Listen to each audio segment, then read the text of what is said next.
hitting the live button now. So anyway, so that would be an interesting conversation. Possible future interview if you could line that up for us. Anyways, speaking of interviews, we're going to interview ourselves because once again, Yay. It is time for everyone's favorite internet radio show. Insert title here. The show that changes names so frequently, we put a placeholder in. You know, that's just how we roll. And my level meter is showing me being heavily right, and it's driving me nuts. So if I go all left and I go all right, I don't know. Okay. That level meter on that app has always been a little screwy. So you sound like you're in the middle, but then again, one of my ears might be anyways, we are not here, working as well as the other. And by the way, I would just like to state for the record, we have been, since day one of this show, been a long-running parody of a real internet show run by professionals that know what they're doing. You know, right. we are a parody. And I think that gives us carte blanche to, you know, do whatever we want to do, right? Yeah. No, that's not how it works. But That's no. You're right. No. That's I don't. We might have to consult the billionaire that funds this thing and see what he thinks that all means funds today. what? They don't fund. He doesn't fund Twitch. Someone funds Twitch. Oh, that's right. Isn't Twitch?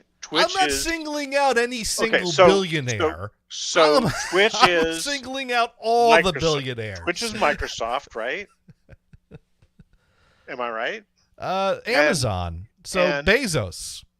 Oh, that's right. It's Amazon. See, Bezos really should be treating Twitch just like Elon's treating Twitter, and then that no, that's a bad idea. No. Oh, and of course we have to talk to our friends at YouTube. YouTube, which is Google. Google is wait a minute. Who is the billionaire behind Google? Who's behind? Yeah, I don't know. Who's Mr. Google? Faceless. Sparky Toaster owns Google, I think. Do we really know who Sparky Toaster is? I think Sparky Toaster is the guy who owns Google. That's my theory. But okay. I don't know. What's your theory? We should each come up with theories who we think Sparky Toaster really is. So I'm going with he owns Google. Is Sparky Toaster that he likes to have toast when he's in the bathtub? I think the Sparky Toaster username, certainly Sparky Toaster knows a bit about electronics, and I'm thinking a Sparky Toaster is a stereotypical electronic problem that houses have. I don't know. Sparky Toaster writes in, I am the man behind the curtain who counts Cheerios for fun. Okay, so he has a curtain. We know this about him. Now, Mars, what do you think? Who do you think Sparky Toaster really is?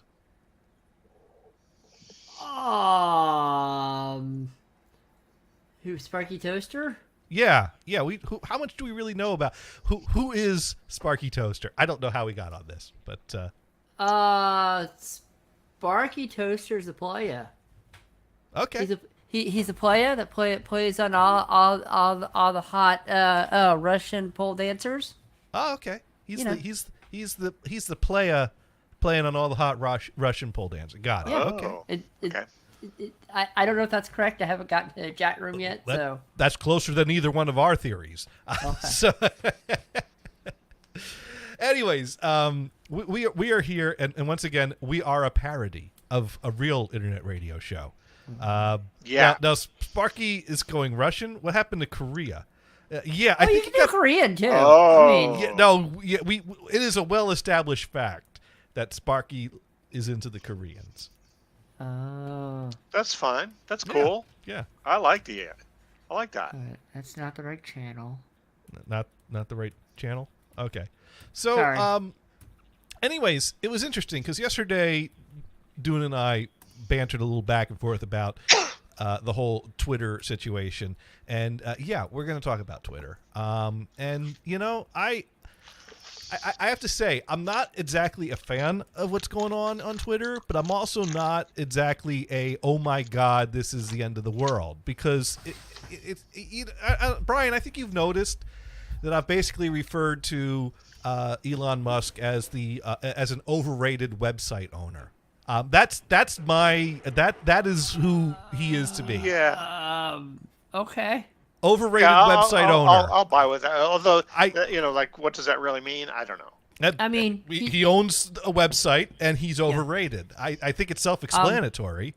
I mean, he owns a little more than just a website, but right now, the reason he's noteworthy in the news and current happenings is because of his ownership of a website. so it's not Tesla, SpaceX, or Boring. Well, I mean, Tesla he bought into. Yeah. It was started by other people, so Yeah.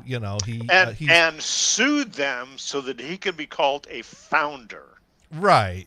No, To me, that whole idea is weird. But now this is getting into Elon bashing, which is not at all no, the I'm not topic at bashing hand. anybody. No, that's I'm just not fact. bashing anybody. I was just pointing out. He also you know. calls himself chief engineer, and he is not an engineer. Well, he That's also not bashing. calls, That's just the fact. right. But that's No. not even like I almost want to see if we can go through this discussion using his name as little as possible, because it's really not even about that. But the big Sure. thing that I noticed yesterday as I was getting ready to connect in to do the Dune and Johnny show, I noticed that Elon Musk was showing up as liking and retweeting weird things that I thought was odd he was liking and retweeting. And there wasn't even a blue check next. When someone likes something and someone retweets something, when it shows in your feed, so-and-so retweeted this and so-and-so liked this, it doesn't even show you whether or not there is a blue check.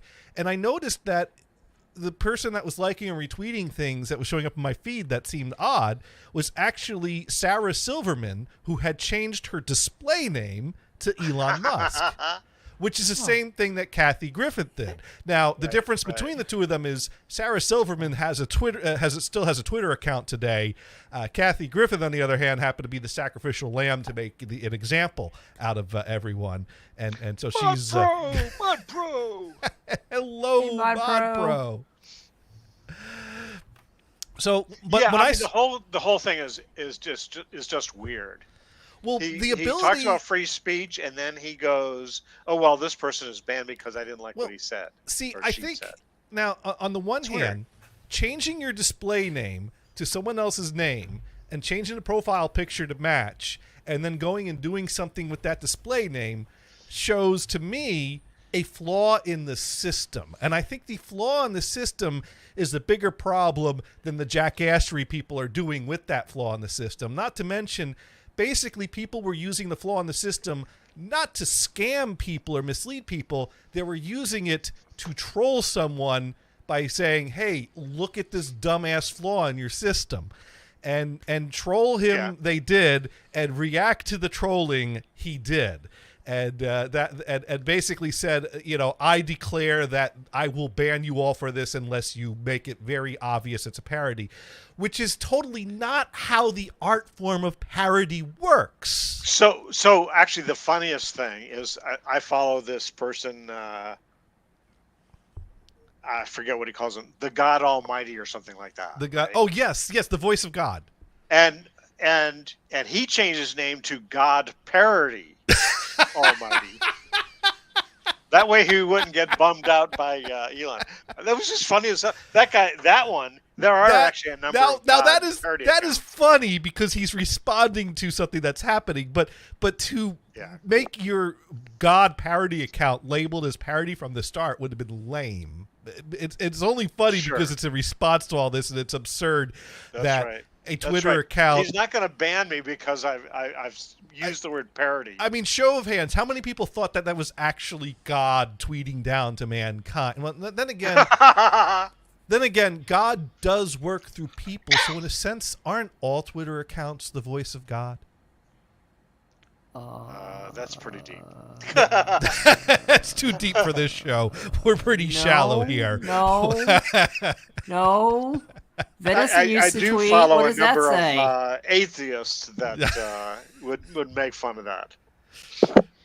Anyways, So yeah, I gotta say now a lot of people are doing the thing where they took a screenshot of Elon Musk saying that humor is once again allowed, and then followed by the tweet of him declaring anyone that doesn't label that impersonates someone without making it clearly labeled as a parody will be banned. It's like, gee, didn't you just do a 180?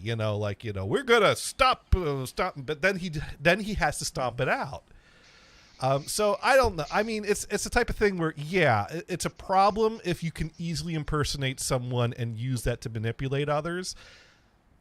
But I think Elon Musk responding to being trolled by laying down a ban hammer like that might not exactly be the best way to approach it.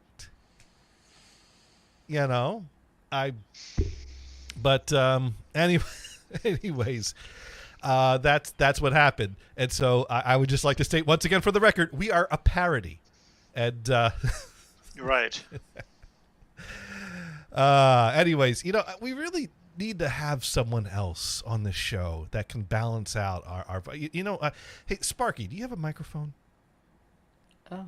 And I'm totally serious about that. I would love to get now. Apparently, Sparky and Dune talk shit about us sometimes in the DM. That's cool. That's fine. And that's cool. That's fine. That makes me want to talk to Sparky even more. Exactly. I've always said I would like a balancing counterpoint voice on this show. I really would. I really would. And I don't know how to find You that. don't want him to have a microphone. Yes, I do. I absolutely do. Can he connect to this with the cactus? Does it have a way to talk? You have a brilliant opportunity here to make Gators eat his words. Oh. Yeah, I want to see that. Sparky says things would not end well. You know what? We might have to start with a phone conversation just to kind of get a feel for what approach. No, you got to be bold. PM the link. Get them on.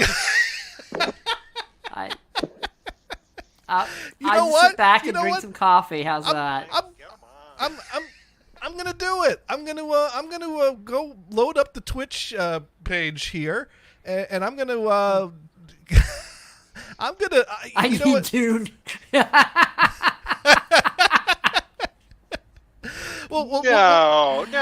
We won't be after.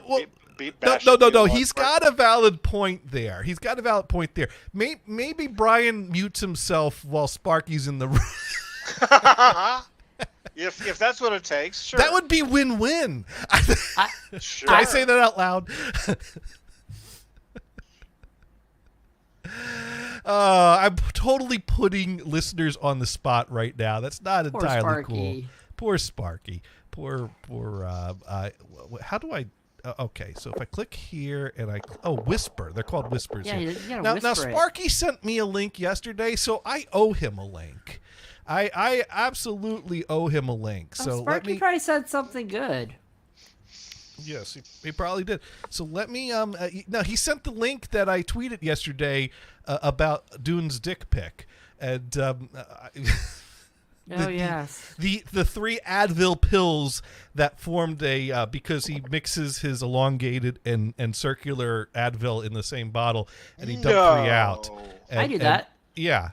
I did that with the leaf. And they landed out with 2 circular and a long in the middle, and he tweeted that picture, and so I commented that he was tweeting dick pics, and he said I couldn't say that, but I did. So it could be binary. It could be zeros and ones. It could be. There you go. That's what it is. That's what it really is. All right, so we're gonna go ahead. We're gonna copy the link address, and we're gonna throw a link into wait, is that even the right link? I think that's the right link. Let me test that. He's grabbing the Cheerio box. He's grabbing the Cheerio. Oh yeah, that's one of the best parts of the show. Okay, so anyways, we have whispered a link to Sparky should he choose to glance that way and move his mouse in that direction. The invitation has been made.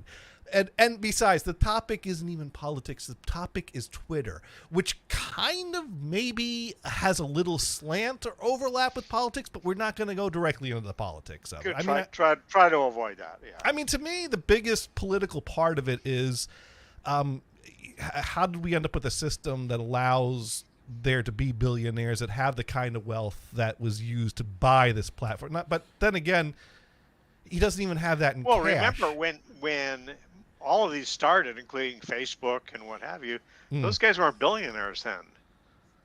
It's just that they turned out amazingly. But what did Elon do to build his? Well, that's not even the topic. I mean, no. He came in as a billionaire. Yeah, but and it doesn't really matter where he came from. I think in general, it's a bad thing for society for one individual to hold the amount of power that certain individuals hold. Elon being among many of those individuals. I mean, heck, people even bring up the topic of, is it really Bill Gates is a huge philanthropist, and he donates a lot of money to a lot of great causes. But the other side of that is that basically gives Bill Gates a voice at the table as to what gets funded and what doesn't. And as pure as someone's heart may be, as good of a person as someone may be, what did that person really do that makes their voice worthy of holding that much power of deciding what will and what won't get funded?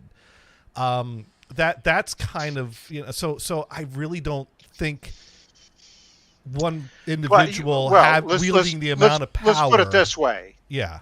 With our, let's say, our common number of users that watch is like 8. So we're getting 8 potential voters, assuming they're eligible to vote. We're not going to make much of a splash. And then people talk about, well, should celebrity have a bigger voice? Well, I mean, it's the same thing. If I don't care what celebrity you talk about. Well, let's just say Bill Shatner. He's kind of apolitical, but if he would do a show like this, he could potentially have a lot of voters on, right? Because people would just, oh, that's Bill Shatner. I'm gonna watch that. Right, but I mean, how much influence does each? I mean, there's influence by speaking your opinion, and there's influence by running a website and controlling the flow of what that's can and true, what can't be there's discussed. actually no limitation to it. You know.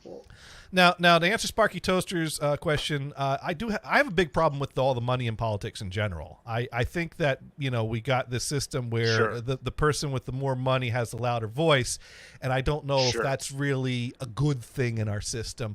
I agree. I'm also a person that acknowledges that there are no easy answers for things, and a lot of people, I think the problem with a lot of people is that everyone has their ways of oversimplifying things, myself included. We're all guilty of it. We all, you hear someone talk about, well, I mean, plain and simple, I was always raised that if something don't belong to you, you don't take it. And so that's why we shouldn't have taxes. You know, or it's so easy to just take a simple principle and try to scale it up and be like, well, it's that simple. You know, no, none of this is. But because if you take out the donations, what, you tell someone they're not allowed to donate their money? How is that fair? Well, then let's just get rid of all the donations and have a system where. But then how do you? Where does the money come from? How do we determine who gets the money? Yeah, I mean it's. And how do you determine who's qualified?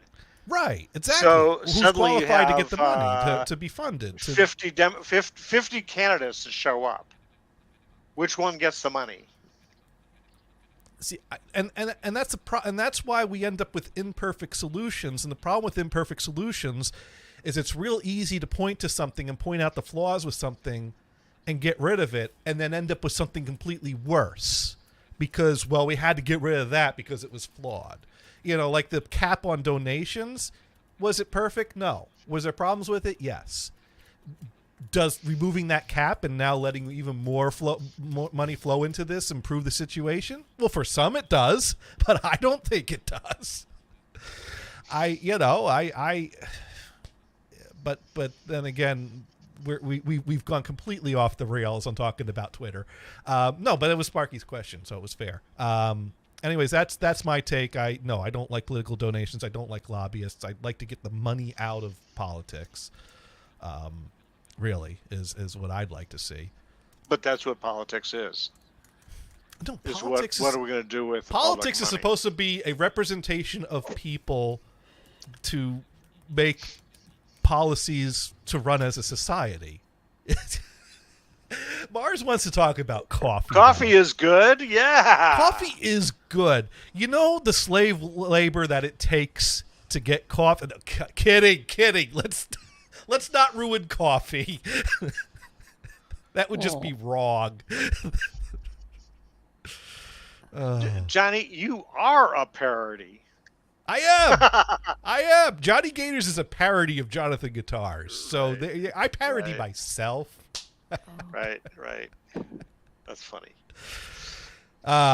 Yeah. So anyways, I don't know. I got to say though, a lot of my twittering the past few days is kind of grabbing the popcorn and throwing out a punchline here and there. Because I don't know if you've noticed, I've actually replied to a few of Elon's posts because I found it odd. I think I have seen a few. I don't follow Mr. Elon Musk, so I don't either. He just kind of shows up. Yeah, but never you shows up on follow my Johnny, client, so and if Johnny fine. tweets, you should see those tweets. No, I don't, because since I don't follow the person, it doesn't. If I don't follow the person and Gators tweet someone, I don't see it. If he asks him first. I mean, if someone... Twitter's news feed, like Facebook, is just weird. You're expecting me to actually use the web client or any other standard Twitter client.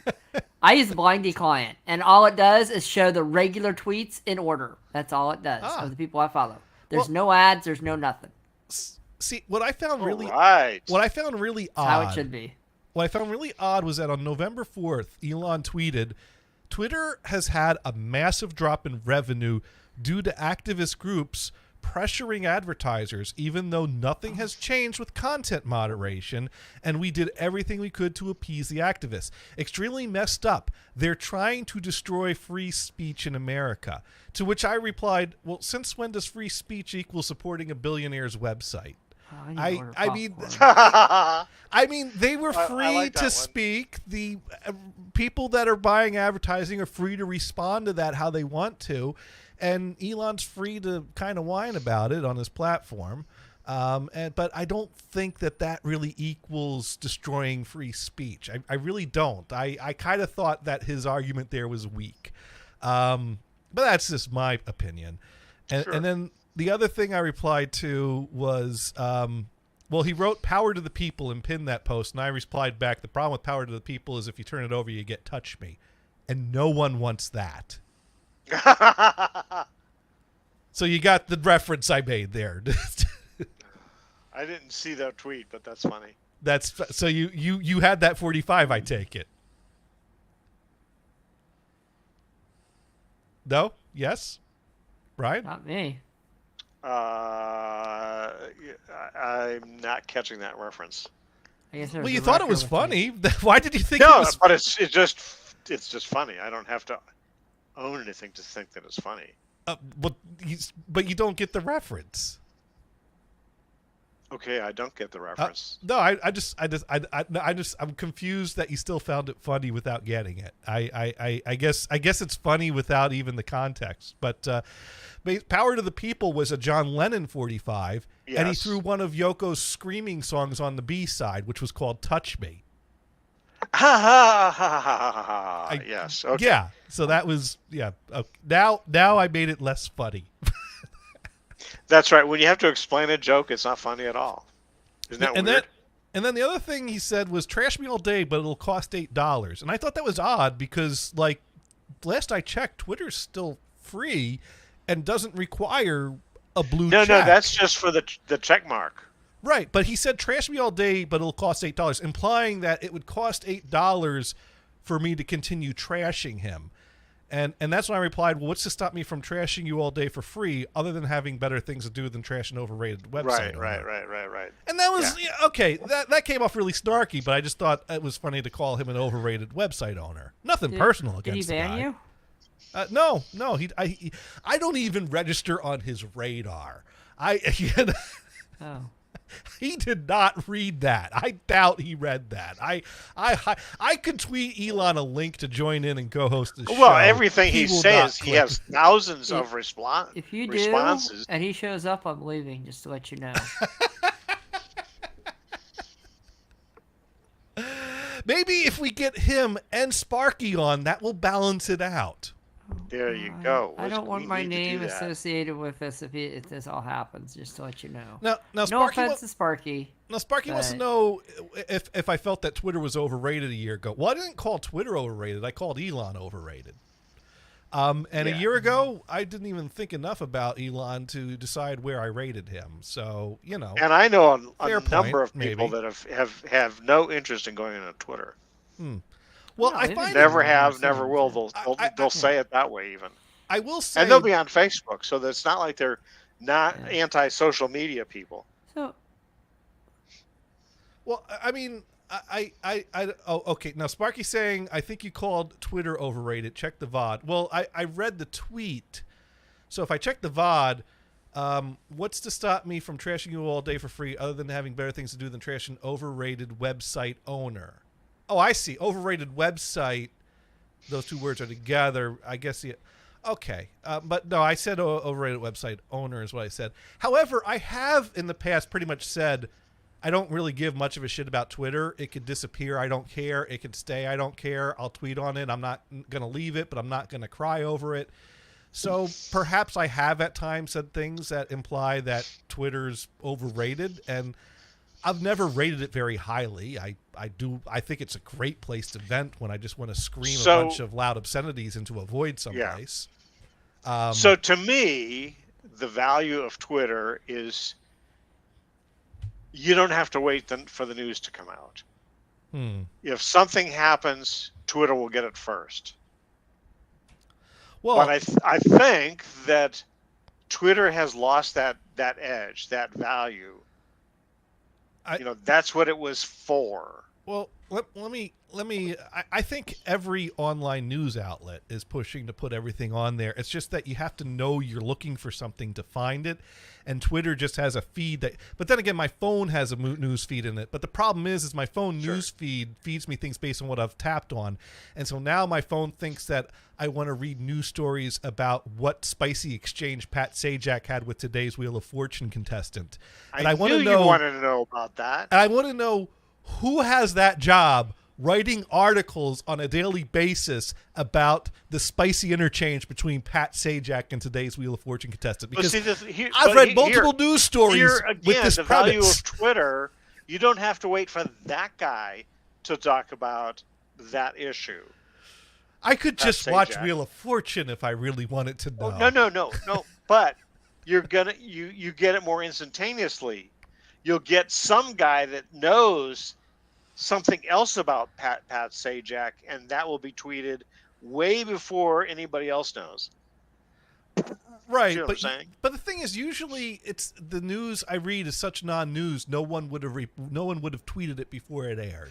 Now, let me ask you this. It's with a shocking headline. You won't believe what Pat Sajak said to today's contestant. And it's like, it's some inane little bullshit you follow the exchange Inquirer or that was something, totally or? harmless. Where all you need is a pencil and imagination. Let's say so you use the train to get to work, right? I on once a week, yeah. I'll be on the train tomorrow. Right. Do you go into Twitter to see what the status of the train, the train track is? Or your train line, whatever you want to call it? Sometimes I do. I do at times. Yeah. I don't always. And to me, that's the value. So if they say, oh, yes, we've got to slow down on Route 238 or whatever the heck it is, then, okay, you don't have to really rush to get to the train station. Actually, just last week, I was coming home from work, and I didn't check Twitter, but I get to the platform, and there was some kind of a announcement on the board that some trains were running a little bit late due to police activity. And I'm like, police activity? What police activity?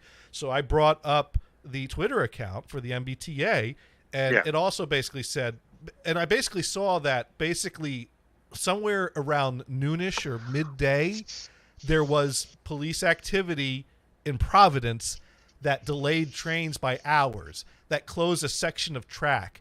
And that was all that Twitter told me was police activity. So then I get on the train, which showed up like maybe 15 minutes late, because by then it was still by then trains were catching up, so the delays were 15 minutes instead of hours. So I was only minorly inconvenienced. So I'm on the train 15 minutes late, and then at some point the train slows down, and it basically slows down to let an Amtrak train pass, because Amtrak owns the track. So fuck you, commuters. You can wait while we pass you. And so the conductor made a little announcement that there may still be some delays from the fatality from earlier. And that was the first time I heard, what? Fatality? And that's when I had to pull up like Google and start searching for train fatalities in Providence on today's date. And I found that basically there was someone on the train track that got hit by a train. And even then, the article didn't say why the person was on the train tracks. Was this a suicide? Was this a wrong place, wrong time? Was this a murder? In fact, I haven't even followed up on that to find out what the deal was. But the point is Twitter did not give me that information. I had to go to a news outlet's website to get that information. Yeah. Now, Sparky, I think, is suggesting I went a little too long with that story, because he's now paging through his latest catalog of Northern tool and equipment. Shoot. So you said I see what you're the saying. Curios. You're saying that we're a bunch of tools. Is that what you're saying?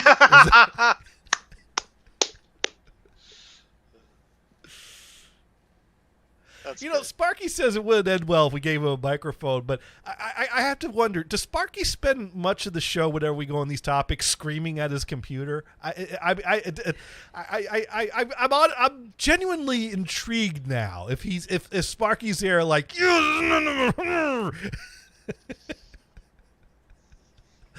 Sparky writes in dull tools. That's right. No, Sparky does not scream at the computer. I think you do fine with a microphone. But yeah, I do understand him feeling outnumbered coming into this with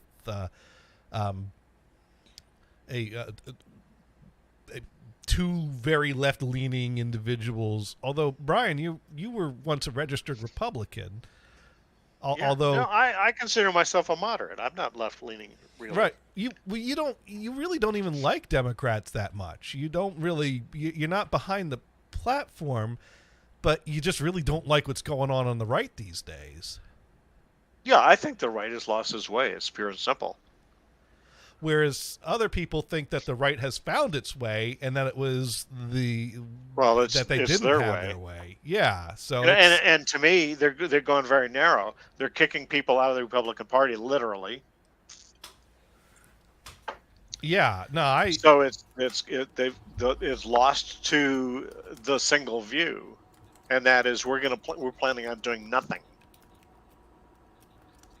Well, they didn't do nothing when they had control of the White House and both chambers of Congress. They did a whole lot of something then. And they'll do a whole lot more when they regain control. It's just that right now it's an obstruction cycle. And, I mean, both sides do that. Okay, so... Now, Sparky... So what are the Republicans doing about... No, we're not even going to go there. Well, because they're not even in a position to do anything about anything right now. What would they do? They're not proposing anything.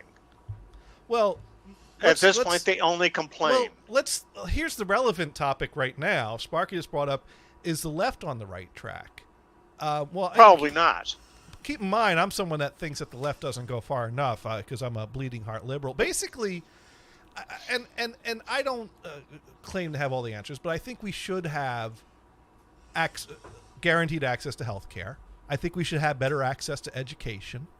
I think with more education comes more opportunity, and that's good for society. I mean, of course, the big question anyone is going to come up with is, well, how do you pay for all that? And I do think that there is room to pay for that with taxes on the wealthy. Blueberries or combros? Combos. For snacks, blueberries or combos. combos? Oh, well, blueberries combos will last forever. So if you got blueberries, you probably want to start with the perishables. But I'm feeling like more of a salty, savory snack right now. So I'd probably grab the combos and hope that the blueberries will last a little longer. Yes, which one can I crunch in the microphone more? Oh, blueberries. Go with the blueberries. So crunch on this. I'm really liking the blueberries. So crunch on this, okay? The city of Oakland has been run by Democrats for decades. I'm the blueberries. I'll be right back. The murder rate is actually quite high. Well, yeah. Okay. Bakersfield, California has been run by Republicans and people on the right for decades. Guess which city has a higher murder rate? Oakland? Bakersfield. Oh. I see. I don't know much about Bakersfield, but I know Oakland's got crime. Where'd you go? And it's also stated that the state of New York, that's run by Democrats and liberals, I think taking... has a fairly high murder rate. After all, you have a big city there. I don't see the value of taking run by and murder rates and trying to attribute it to party. I think that's... No. The Republicans say they do a better job at crime. But I don't even think it's worth playing The that state game. of New York is compared to Oklahoma, which is the most conservative state in the union, has a higher murder rate. See, I think it's more worthwhile to ask the question, what is the causation of those high murder rates, rather than to just start trying to attribute it to your agenda or promote your party over another party, no matter which one comes out ahead. Because everyone... Oh, well, there's a school that needs to be taken down anyway. Everyone can frame their things. Sure. But is the left on the right track? Well, I mean, in that self, it's kind of a funny question because they wouldn't be on the right track; they'd be on the left track. Oh God! Okay. Isn't that what you meant, Sparky? They wouldn't be on the right track; they'd be on the left track. Well, I need to mute the Twitch. Whoops. Yeah, I need to hit that button over there. So, anyways. I do think I would like to see what the left would be doing if we didn't have this, problem with the Senate not being able to pass much of anything. I mean, they did pass that infrastructure bill. They didn't pass as much of an infrastructure bill as they wanted to, and we sorely needed that infrastructure bill, which is funding things that needed to happen and providing jobs. Now, I do think that we do need to... inflation is a big problem.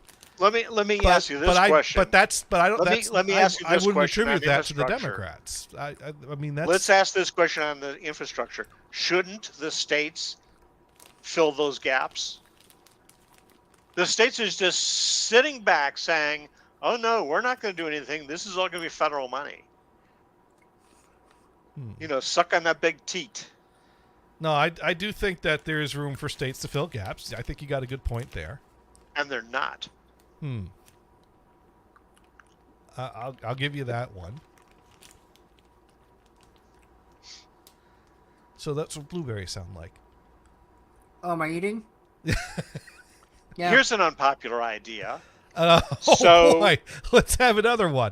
So the state of Florida decided to vote against everything had to do with emergency response. We're talking hurricanes. They wouldn't fund any money going to Texas, for example, right? Right. I think we have a new system here. Vote for it, yes or no. But how about this?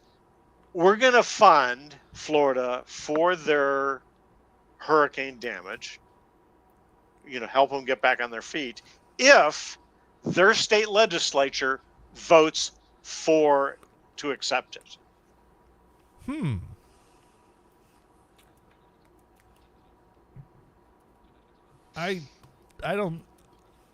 Well, I mean, they would accept it, wouldn't they? I don't know. That way they'd have to vote for it, at least in the state house.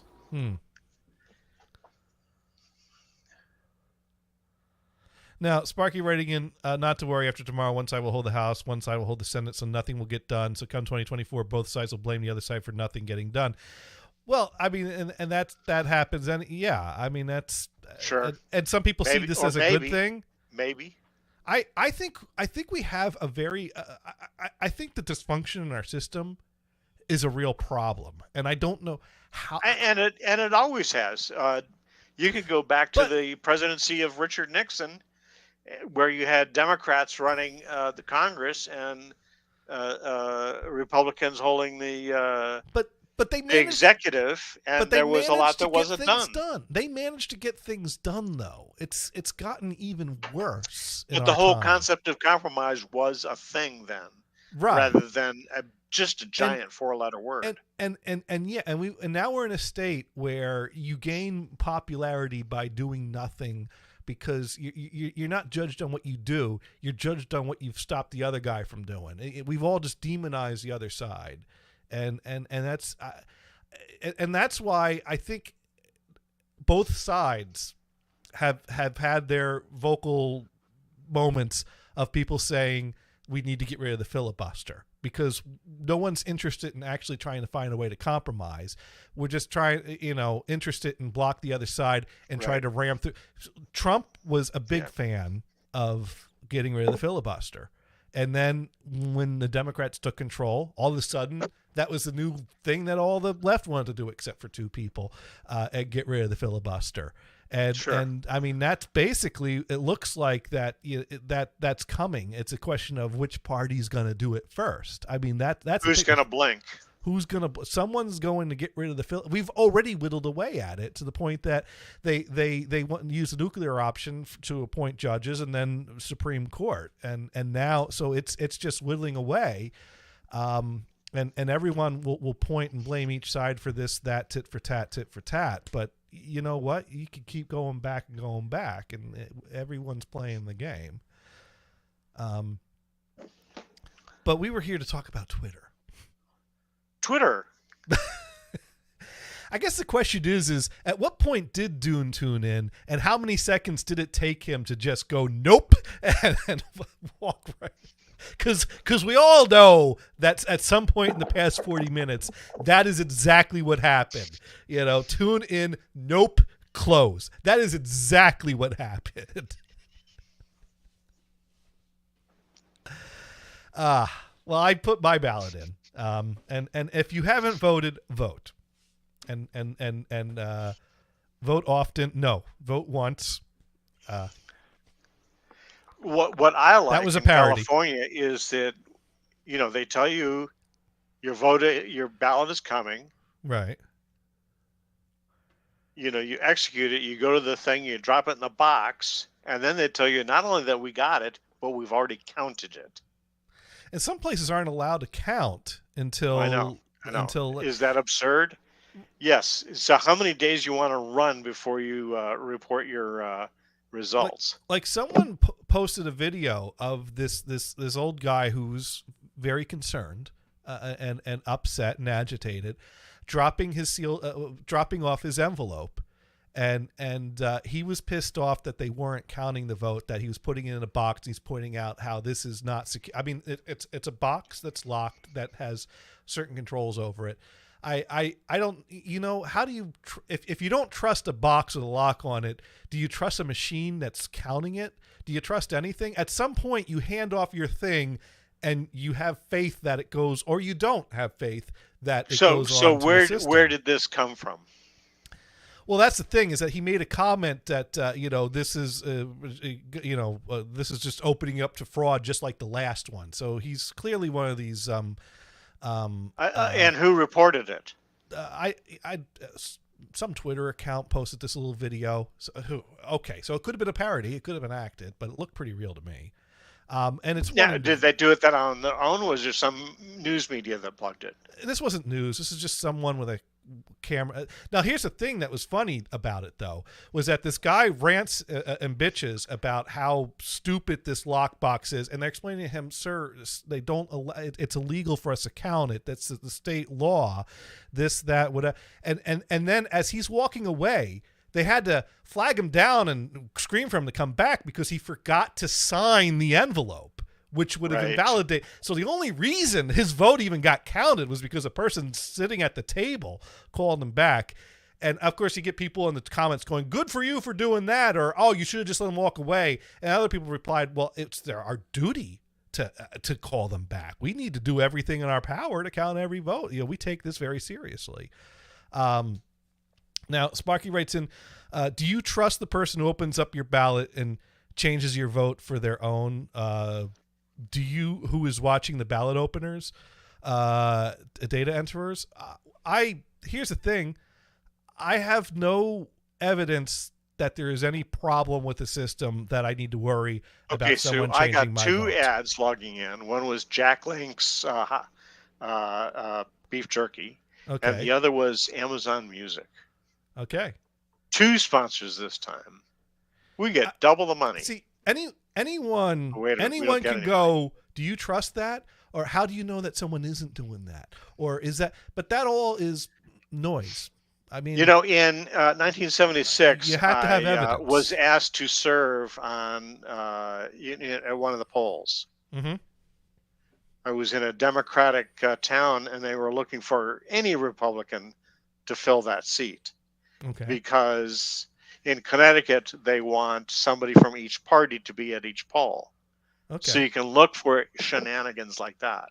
Right. I mean, they do have people to look for shenanigans, and I'm certainly all for, in a controlled manner, letting people look for shenanigans. Now, I'm not for people showing up at polling places with guns because we're going to protect this place, or we're going to. Right. No, that's just voter intimidation. We can be civilized, and But behind the counter, you have people that are Republicans and Democrats, or even independents, that know what the process is, and they're just very sure of getting it right. Now, I do have a family member that works in a department. Yes, Sparky, but I didn't work in 2022.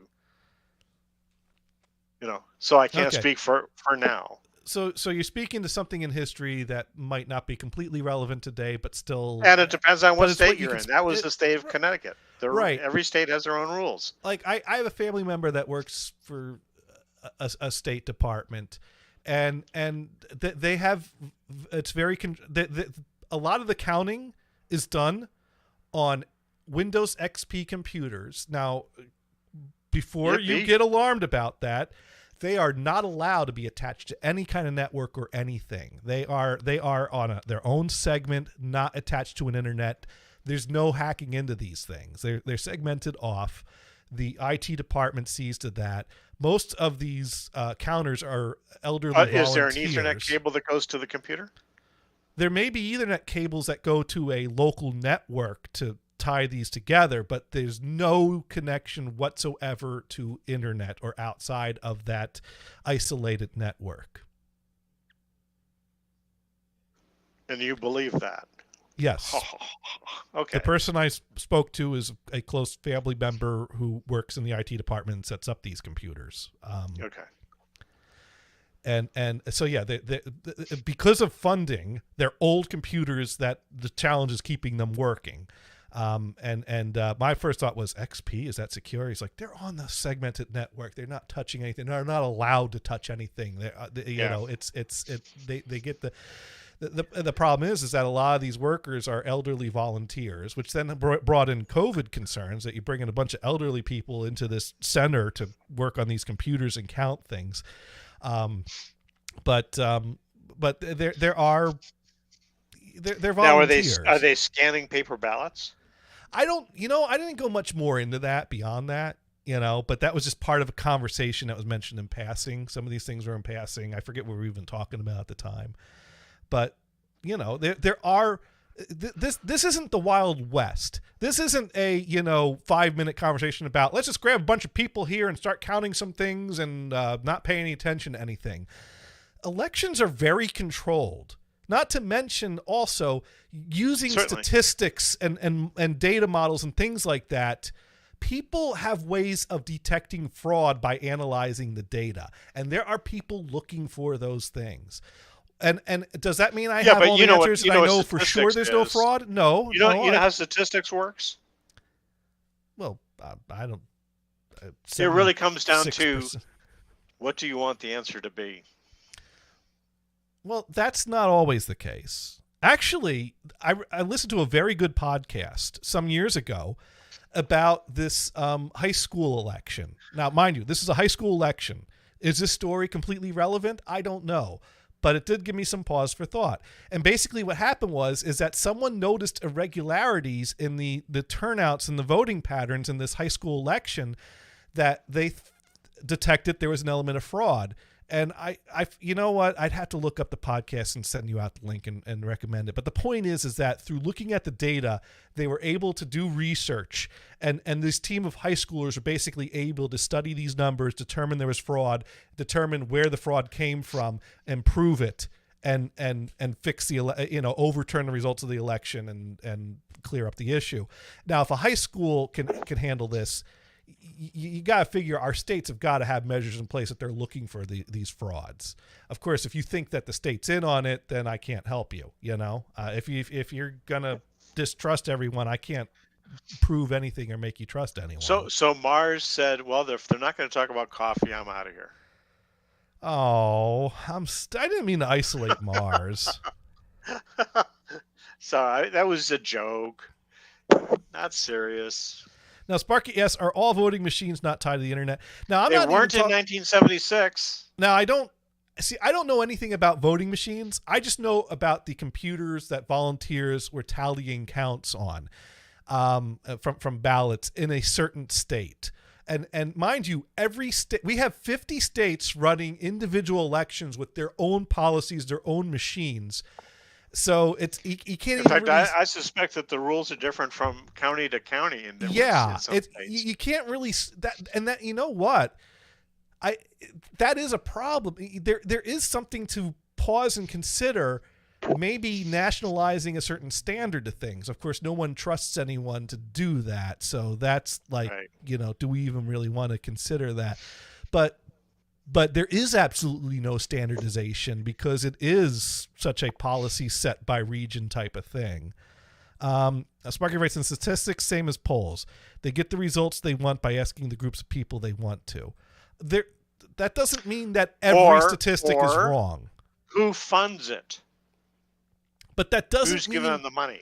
That doesn't mean every statistic is wrong. Just because people have done things wrongly or inaccurately, or people have manipulated things, doesn't mean that you throw everything out and it's impossible to ever have a proper polar statistic. Can I borrow a box of Cheerios? Well, let me ask you, Sparky, who is funding your counting of those Cheerios? How do we even know that you're counting the...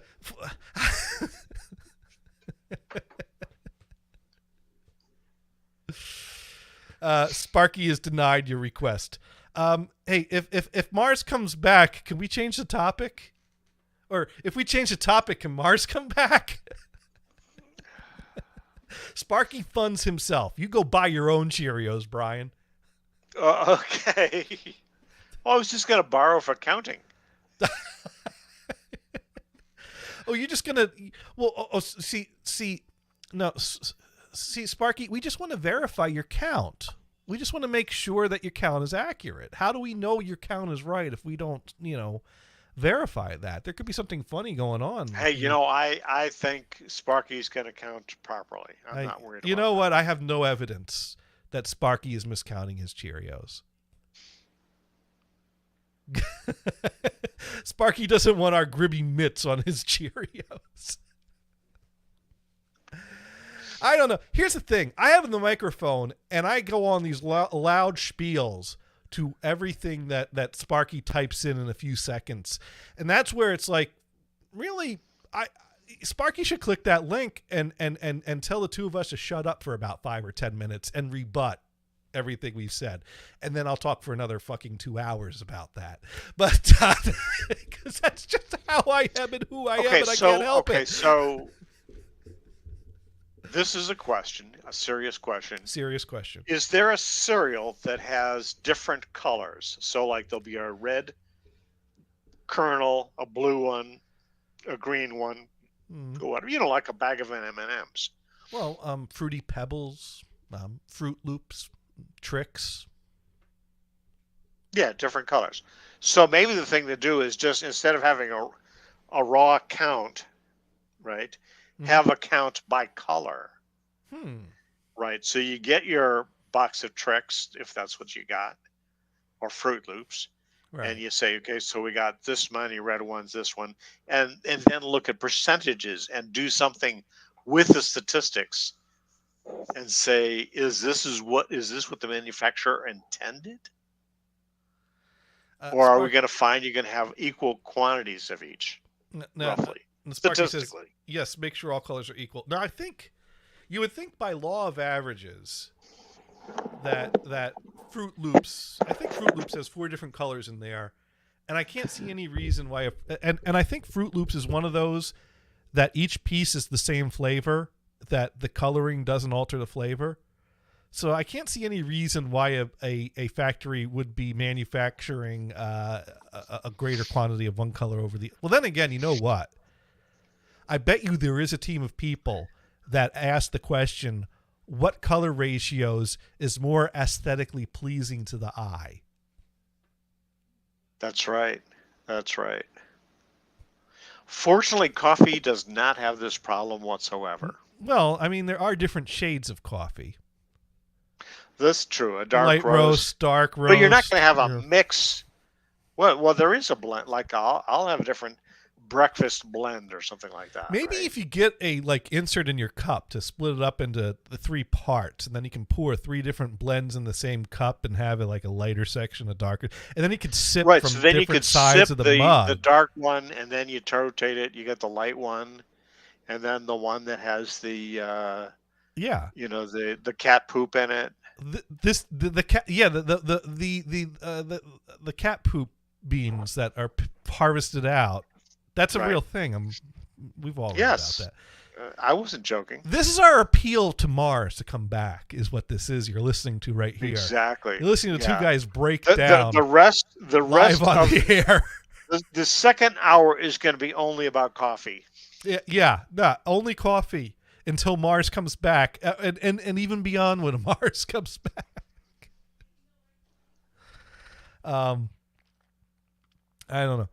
Maybe he even turned. Is he even listening? I need to. I think he isn't. Come back, please. We have coffee related questions. All There right. we go. Duck, duck, go. I'm looking for cat poop coffee beans. Apparently, it's quite expensive, though. You know, I'm surprised I never thought of this before.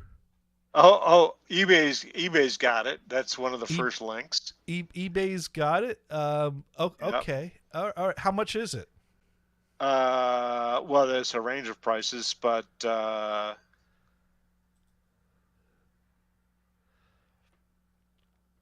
that's a 5-pound or a 20-pound bag from a Kitty Town Coffee.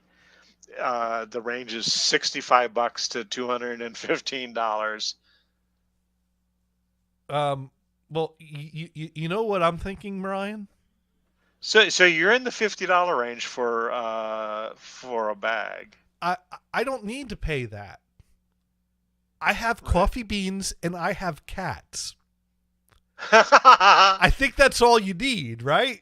Yeah, I guess. So I just need to feed coffee beans to my cats and then scoop them out. I'm not going to do that. This is a parody. I am. That is definitely a parody. I am not going to do that. Although part of me is like, there is a controversial cat poop coffee. Controversial? Shocking facts. Okay. Has anyone ever done that before, though? A DIY cat poop coffee? I mean, that seems so easy if you think about it. Well, yeah. I mean, would that work? The cat that this does is this wild cat in Central America, right? Well, what's the difference between a wild cat in Central America and my wild beasts roaming around this house? Well, I throw think some coffee beans then down and see if that works. I think Shanico and Hestia can do a great job with some French roast beans out of my kitchen. Go for it. Go for it. No, I'm not gonna do. You know how many beans it takes to brew a pot of coffee? I only have 2 cats. I don't know if my cats would.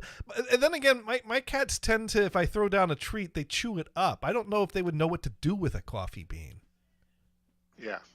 I see there's too many flaws with this plan. Well, now, and it's probably the wrong kind of cat, right? Now, I wonder if Sparky has gone on to counting coffee beans.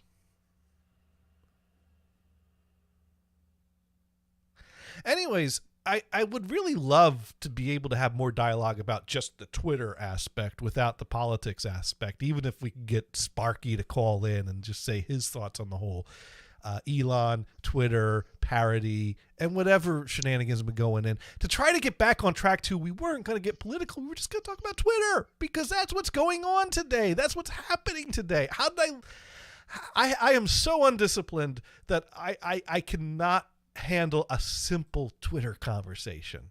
That's really what we all watched happen live here today. So now I do have to say though, I'm a little confused about the $8 for a blue check thing and why anyone cares at all about it either way, because I'm kind of like, Brian, do you have any doubt that my Twitter account belongs to me? Well, because I know you, so right. I wouldn't have any doubt. Yeah, you know, Mars knows that my Twitter account belongs to me. I know his Twitter account belongs to him. See, you Sparky, wouldn't need to be verified. Right. I don't understand why anyone that was only something that was needed. But you're not trying to sell anything, okay? You're not making money on Twitter, right? Not that you know of. No, you're not. Okay. Okay. Right. And the whole idea of, like a celebrity will get the check mark because they want people to know that that's really him. I mean, the problem is that was in response to a real problem. A real problem being that, for example, there are 2 Donald Fagan Twitter accounts.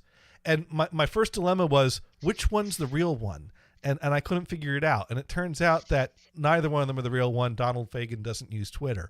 But see, that's where the blue check comes in, because that was, if someone was a noteworthy personality that would be a target of impersonation, that was a value to Twitter to offer that level of trust. Here's a celebrity example. And celebrity, not here's for here's a political celebrity example. Okay. Bill Shatner has been on Twitter a long time. He's verified. Right. Jerry Ryan, 7 of 9, gets on Twitter, and Bill Shatner, and I'll watch this unfold. Bill said, "Yeah, you should get yourself verified." Mm-hmm. So she did. Okay. Because they want to be looked at as the real people, not just because your problem that you have. Someone would. But then again, it wasn't much long after that, and this is probably at least 2. No, it's even before. It was before COVID. I was at least 3 years ago. This all happened, and then Twitter put the whole verified program on hold because they were trying to figure out where to go with it. I think they never said why they put it on hold. Probably, I think there were a lot of problems. There were people that were verified that were not who said that they were. I think there were some problems with it, and other people that would not verify a person because we don't believe you.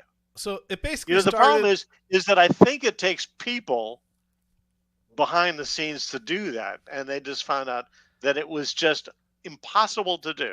And that's where Elon comes in and goes, well, we have to be profitable because basically... Well, that's an excuse. The thing is... Oh, it's not just an excuse. Elon's got to pay the bills. I mean, because he doesn't have the cash to buy Twitter. He's taken out loans. It's leveraged like every business deal. So that's why he's running it the way he's running it. He had to get rid of the head. But even still, $8. The head count. Well, at first he was talking about generate $10, income. and then it was $20, and now it's down to $8 Now it's because down to people were bitching. And What? if everybody put in $8, that's not going to pay for Twitter. Well, that's they're still going to advertise. Of course. Now, Sparky did clarify his position on Twitter. Fook Twitter, it is poison to society, just like a lot of other social sites. I don't know. Is it the social site that's the poison, or is it society that's the poison? Or is that still too deep for this show? Well, the thing is, and this is where Elon has gone wrong, is that any social site must be moderated. Well, and a place like Facebook or Twitter, it must be the company that provides that monitoring. So you have to have people. What's the first thing he do when he took over? He laid off half the staff. I've heard that he has realized that that was a mistake. I mean, if he just goes open season, yes, free speech, blah, blah, blah, what stops Twitter becoming a hub for porn, prostitution, drug deals, gun deals, etc.? Now Sparky writes in that in response to my line that social sites have poisoned society. I would like to hear him elaborate more on that. I think sure. Social sites are social sites are only what people put onto it and people put into it. The site is just that, a site. Society runs the site, or members of society, or people run the site. So yeah, but how is you're the site the poison? You're not on Twitter doing moderation. No, you're but not I also stopping people from to a sense from bombing buildings. Actually, we all, in a sense, moderate Twitter. We choose what accounts to follow. We choose what accounts to mute or block. We all make our choices what to watch. Now there are other choices. Yeah, but that's not going to stop a drug deal from going down. Right? Right. You get a bunch of people. Let's say you have some drug gang that gets on there. They got 5 people, whatever, and they're all following each other. They're just passing information back and forth about drug deals going down. Well, now, of course, that's all publicly visible. There are far better encrypted sites to do that on, and if I know that, I sure, think those 5 drug dealers know that. But they can also encode it. They can just encode their messages. You know, hey, I'm at slot 5. Did they put this deal down? Now, Sparky writes in, that is normal for most businesses that buy other businesses, Brian. Heads roll. The new owners put in their own people. Oh yeah, let me tell you. Well, but he hasn't talked about putting in his own people, and he just fired people. Well, you know where he's going. Well, I do have to say, the mass layoffs at Twitter that happened, it's one of those situations where I'm kind of torn over who to feel more sorry for, the people that were let go or the people that weren't. On the one hand, the people that weren't have a choice whether or not they want to stay or not. But do you ever really feel like you have a choice whether you could stay or leave your job? If you're going to leave, you got to line something up. Whereas the people that have been let go, they don't have to deal with the... By the way, Sparky, I have worked for a number of companies that had a massive change of management. And yes, they'll get rid of some people and bring in others, but they don't do it day one. No, usually they manage the change rather than just, boom. Yeah, but my favorite story is the new CEO comes in and he sees this guy. He decides he's slacker. The guy's not dressed well, whatever, and so he lets the guy go. And then another manager says, a longtime manager says, you just let go of the guy, the only guy that keeps this place running. You need to bring him back immediately, because if he's gone, we might as well just shut down the company. Now, to be fair, we don't know how much Elon has been monitoring or what inside information he's had access to in the amount of time this takeover has been happening. But yeah, generally, usually there's a period of status quo, but at some point, there is a day that a lot of people are let go within a small window of time. That happened on day one. That's the thing that's unusual. That is unusual. But then again, this is not a usual situation. But I got to tell you, I feel for the people that are still working there, because that seems to me to be one of those types of transitions that is not going to be a fun environment to work in. Now, maybe there is some great opportunity for some people, and some people will do great at that. I got to tell you, I would be like in a living hell. Hey, you know what's not I fun? hate those transitions. You know what's not fun at all? Hmm? When Steve Jobs was running Apple in the early days, and they transitioned from the Apple II to the Mac. To the Mac. Okay. That was hard because you saw the people bring over to the Mac. If you were still left behind on the Apple II, you knew that your days were numbered. But you also had a period of time to figure out your next move. Sure. That's where you decided whether you're going to stay or you're going to go. Right. But with Musk, there was not that transition. No, there was. Well, boom. You have people out the door immediately. Now, I will be fair. Musk tweeted that he gave a 3-month severance package to all the people he let go, which was more than legally required. Now, then again, there is this lawsuit that he was supposed to give them a certain amount of time. Now, was that time supposed to be in addition to the severance that would come after? No. But that was the time between. We're going to let you go. You have to be there so long. So these people are came in saying day one, fired a bunch of people. There was no pre-notification. Right. Now, but is the pre-notification required in addition to the severance that would come after the last day? Is that what that lawsuit's over? But then again, that's a California state law issue, so not even really that relevant to social media. I don't know how to respond to that. Well, the courts will figure that out. Right. Sparky writes in, it's no more unusual than Biden shutting down a pipeline on day. Okay, now we're getting political again. Not really. Sparky. And putting 10,000 people out of work. But we will not talk about that. Well, we could talk about that. But it's not the same, though.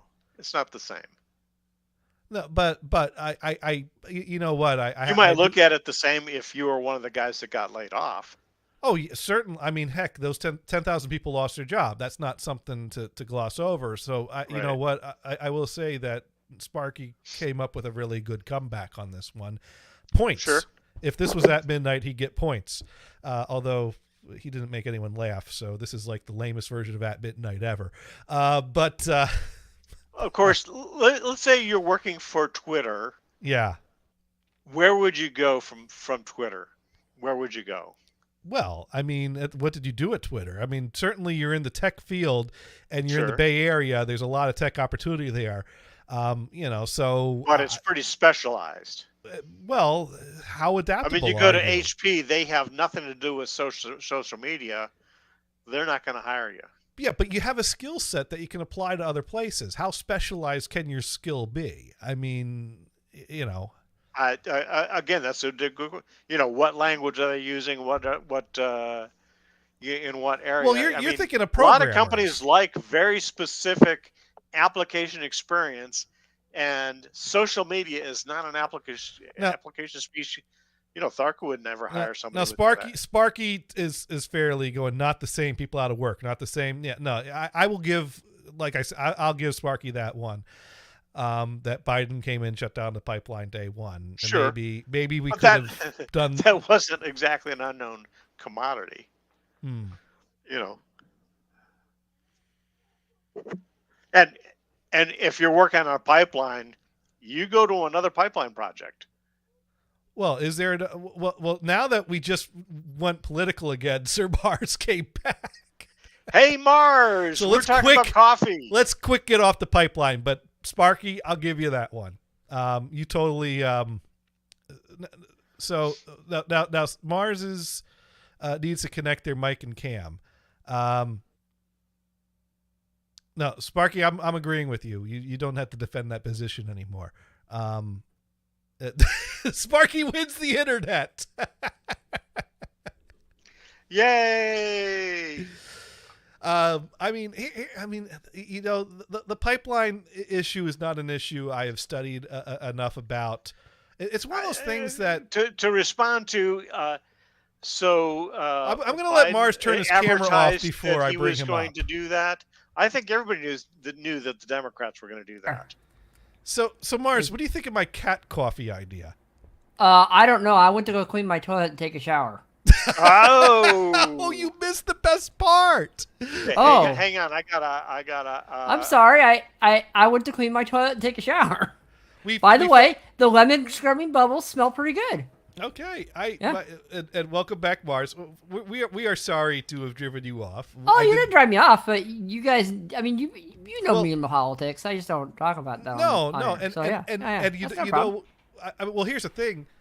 This goes to show just how miserably I failed at my target today. My goal was to come out here and talk about Twitter without getting too political, and everyone just got to watch me fail miserably at that. Oh. Now, Well- Sparky wants to know what order you did those two things. I cleaned the toilet first, then I took a shower because I figured that was the correct order. That makes sense because Yeah, you 'cause get I don't dirty want to cleaning take a a toilet. shower. Yeah. I don't want to take a shower and be clean to clean the toilet. That you know what? No. No, that's No. the Sparky Toaster agrees. Okay, perfect. Yeah. Is that what were you starting to say? That was about it. Well, anyways, well, at some point we changed the topic to coffee after we noticed you left to try to entice you back, and Okay. and we were talking about like I don't know. Brian brought up the expensive cat coffee. The cat crap coffee. Yeah. and I suggested that I don't need to pay $60 for a bag of cat poop coffee because I have coffee beans and I have cats. And I'm wondering if anyone's ever tried to make a DIY cat poop coffee. First of all, Gators, I have a question. I have Okay. a question for you. This is very important. Okay. Have you ever tried to give your cat a pill? Have you tried to give your cat how many coffee beans it's going to take to make a pot of coffee? Well, Times that by pills. Think of it this way. Well, I guess that's a good question. Would a cat voluntarily eat a coffee bean? Now, cats do in what is it, Brazil and other places like that. They do eat the coffee bean because it's a seed. It's of the coffee cherry. Okay. It's the cherry, so they eat the cherry and they poop out the coffee All right. So we got to. beans. Yeah. I see. So you can't start with just a bean. You have to get a whole cherry Yeah. that a bean's Yeah. in. Yeah. So And that's fresh off the tree. So you have to have a tree in your backyard. so I have to have a coffee tree in my backyard. Yes, you do. Kind of like Now, the money tree in Sims 2, but it's a coffee tree. Yeah, I mean, I'm picturing a tree with like little cups and saucers coming down from the branches and steaming coming up from the. That's what I'm picturing. You as know a- what? That would be ideal. That would be That- very ideal because it would be very much easier in the morning. What was that? We were talking about the cat poop coffee, and Mars brought up a very important point when I asked about the idea of DIY cat poop coffee. He asked me if I've ever tried to give a cat a pill. Yeah, right. So, but he was clarifying that what it is that they eat the cherries that the coffee bean is a seed of, and then poop out the seeds. So you'd have to have a coffee tree with the actual, and that's what I was talking about. A coffee tree in my mind would be branches with like coffee mugs and saucers coming off of the branches with the steam coming up off the cup. That's like a money tree in Sims 2. You were saying, Mars, right? Yeah, the money tree. Money That honestly, if you don't have a money tree, then you have a problem because it's money on a tree. Yeah. Why not collect money on your tree? I'm in favor of this. Yes. I need like 6 of them in my backyard. Well, Brian, you have a money tree, right? No, that's a lemon tree you have. Hey, it could be a money tree. You could think sell of it this lemons way. for You money. could sell the lemons, except I have lemons. now are No. they regular sized lemons? Or are they like are they modified with like an orange tree next to them? Are they huge? Are they small? What are they? What is the what is the name of them? Oh, I can't remember. No, But it's a fairly common one. It's a little bit smaller than the typical one you get in the store. Oh, okay. Yeah. Okay. Brian, do you ever? To me, I don't even care. I mean, they're fine. Do I you- have this orange tree, and it makes huge oranges. Good. Right? Good.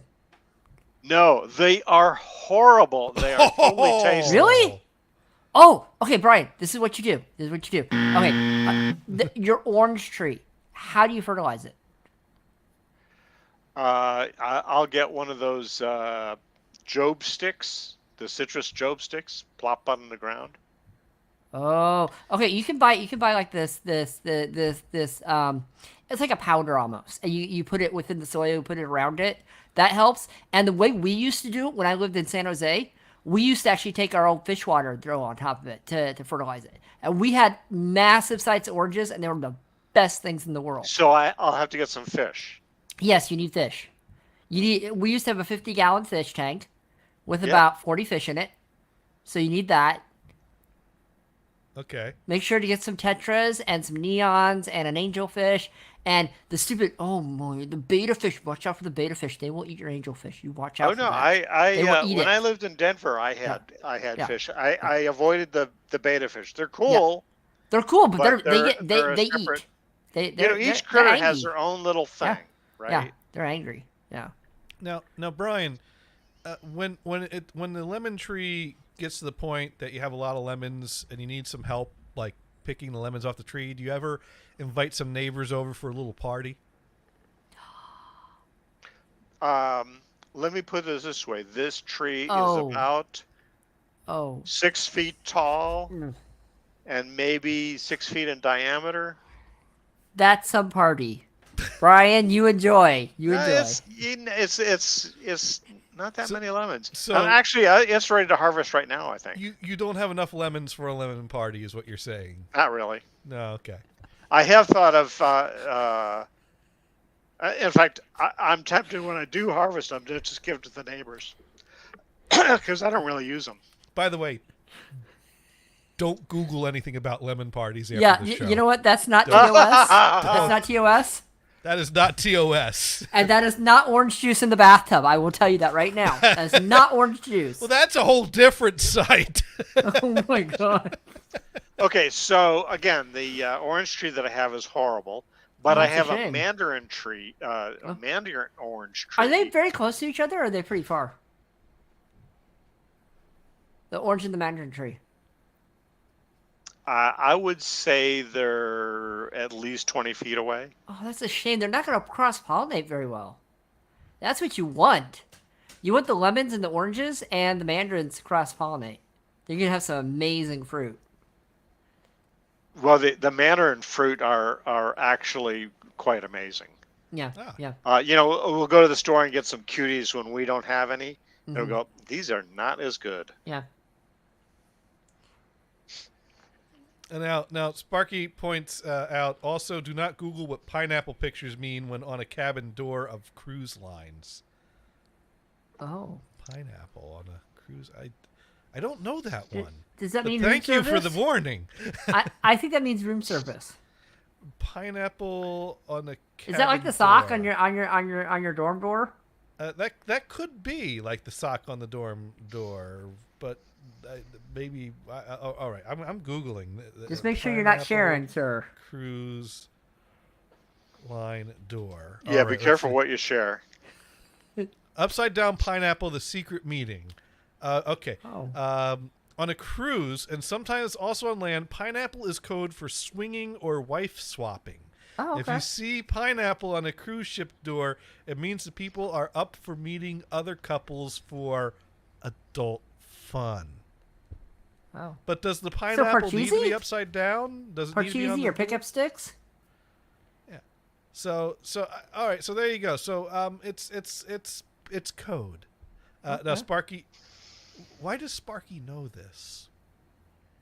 Sparky is a person of mystery gators. Sparky is a person. You know what he is? He is a cruise ship captain. Oh, okay. So he's just aware of what's going on the. So that's who he is now. Now Sparky is hiding right now. He said too much. Whoops. No, it's all good. Plenty of people know these things. I mean, you need to know these things so that you know what's going on, so that you don't walk in. I mean, now I know it, and I know it because someone warned Sparky. So now I know when I'm on a cruise, don't go knocking on the doors of the pineapples. Now, does someone warn Sparky, or he just knows? Or did he find out by accident?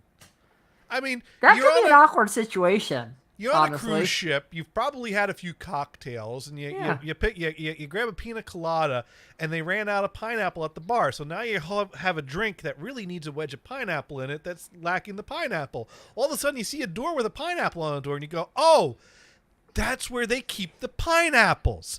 Let me go knock on the door." Yeah, there you go. That was an awkward situation. I bet. That was an awkward situation for Sparky Toaster. So he's warning us they ain't selling pineapples. Okay, that's a PSA. Thank you. Now I wonder what that originates from. I mean, is someone taking because like a pineapple ring has a hole in the middle.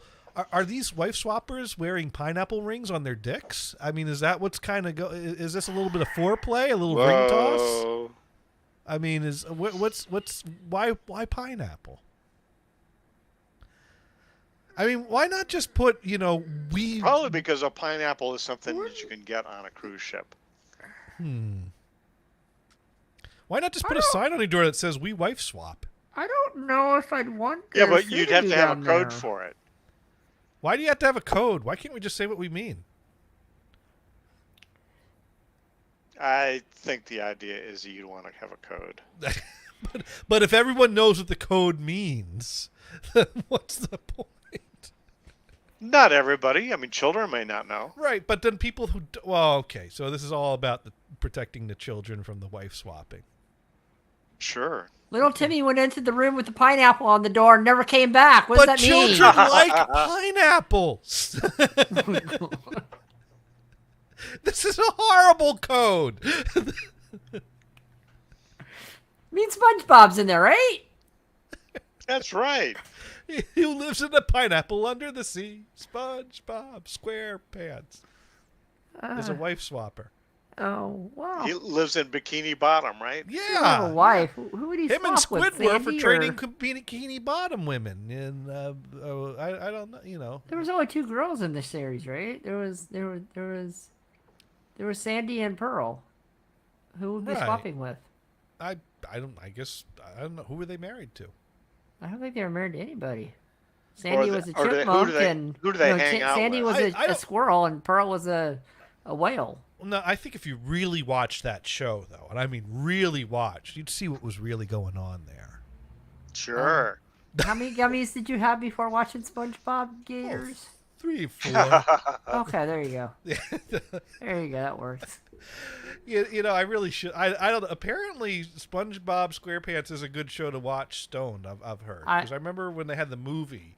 One of Gothard's friends was like, "Oh, we went and saw. We had a huge pot brownie before we went, and it was great."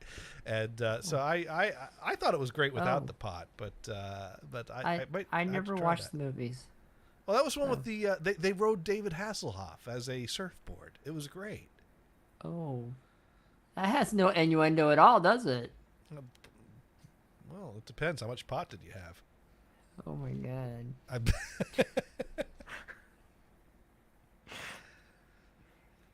But anyways, yeah. So, what else can we talk about? Oh, what were you talking about when I came in? I'm sorry, I didn't mean to break your conversation. Coffee beans. Well, we went back to Twitter and tried to make it not political, and then we were talking about the mass layoffs, and then Sparky Toaster compared it to a pipeline, and then we went back to the coffee beans. But we haven't talked about my receivers. Your what? I bought some receivers. Oh, plural? Did you buy a Macintosh? No. Did you buy 2 Macintoshes? I bought 2 Fishers. Okay, Fishers aren't bad. Cool. So what are these like? They're like broken. Broken. Why'd Good choice. I didn't choose that. All right, so let me tell the story. Way back when, I had a little plastic turntable, and was it the little box and the handle and? It looked like a '70s hippie van. Is what it looked. It was great. Oh, cool. And then at some point, my grandparents. Oh, you're talking about Price Fisher. Well, this was not a name brand, but it looked like a hippie van. The next one I see on eBay is going to be mine, just for old time's sake. But anyways, no. Fast forward, at some point in the '80s, my dad saved up some money and bought himself a new stereo system, and it was a Technics component system. Oh, nice. And so when he bought that, he handed me down what had been the family stereo before he bought that, and what he was using. Bonus for Gators. And what he was using for the family stereo system was this sound design receiver that my mom bought in college, and or high school. Venison may have worked on it. He may have. Yeah, I don't know, but so it was a sound design receiver. It had a turntable, 8-track AM, FM, and a whole lot of switches and buttons, and that I'd love to have another one like it because that got tossed at some point, but it didn't have a cassette deck in it. So at some point, I had a little boom box that would play cassettes, but I had all my dad's 8-tracks, so all the 8-tracks had the music I liked on them, and I didn't have cassettes, and I couldn't buy them all on cassette because I didn't have money. So I had some blank tapes, and I would hit the record button on the boom box and use the boom box's microphone to record the 8-tracks coming out of the receiver speaker. How did that sound? Like ass. I wondered. In mono, right? Yeah. Nice. But it's what I had. It's what I could do, and so I had that. So then but then my grandparents bought a new stereo rack system, and so my grandmother said to me, "Well, hey, if you want our old receiver, you can have it." And I didn't. I was like, "Oh, that'd be cool," but and so I remember they were going to come over and visit one time. And I was like, oh, that'd be really nice if they could bring that receiver over, because then it has cassette and 8-track, and then I can dub 8-tracks to cassette without having to use a boombox microphone. Yeah. And my mom's like, all right, well, you have to call them and ask them to bring it. I'm not going to call and ask you. I would have called them in a heartbeat. Yo, Grammy. So, yo, you know that receiver? Yeah, hitch it over here. Come on. Right. So I called. It was a funny phone conversation because I never called my grandparents just myself to talk. I mean, I would visit them, or they'd visit us, or maybe if my mom was on the phone with them, they might hand the phone around the room. But I never picked up the phone, and I was a kid at this point still. You call Grammy, you get some free receiver. So I called her up, and she picked up. She said, hello. I'm like, hi, this is Jonathan. Jonathan who? Jonathan, your grandson. You like Grammy? You got some dementia going? What's going on? Come on. Because she wasn't expecting me to call her. So so anyways, so I asked if she could bring the receiver. I said, oh yes, they brought it.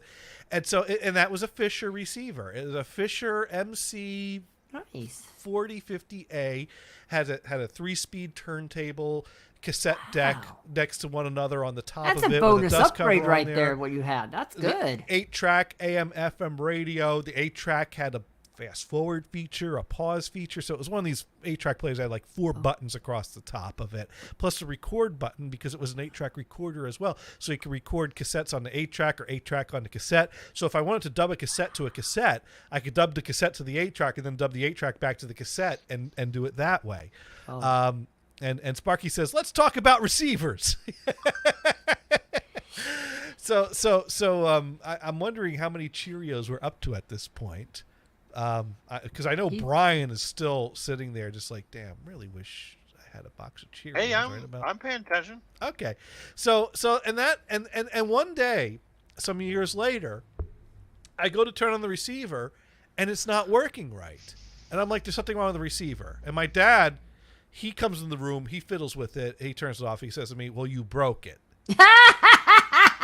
Sorry, did not mean to laugh. And I'm like, what do you mean I broke it? He's like, well, it's only working on one side. You blew out a channel. I'm like, I blew out. How did I blow out a channel? He's like, well, you must have been using it without the speaker hooked up right. And if you turn the volume up and it has no place to go, it's going to back up and blow out the channel. It's going to back up? Well, that was, I don't remember the exact words he No, I'm used. sorry, the audio couldn't make it out, so it came back inside. Yeah. It said, nope, sorry. My dad's theory on electronics was if you don't have the speaker hooked up and you drive the volume up, that means the power has nowhere to go and that's going to burn out the channel. Now, I don't know if that. I honestly don't. Yeah, it did. I don't know if there's any grain of truth to that, but I do know that I don't think I did anything to blow out the channel. I think it just went, So yeah, and they just go after a while. Oh, it glitched again.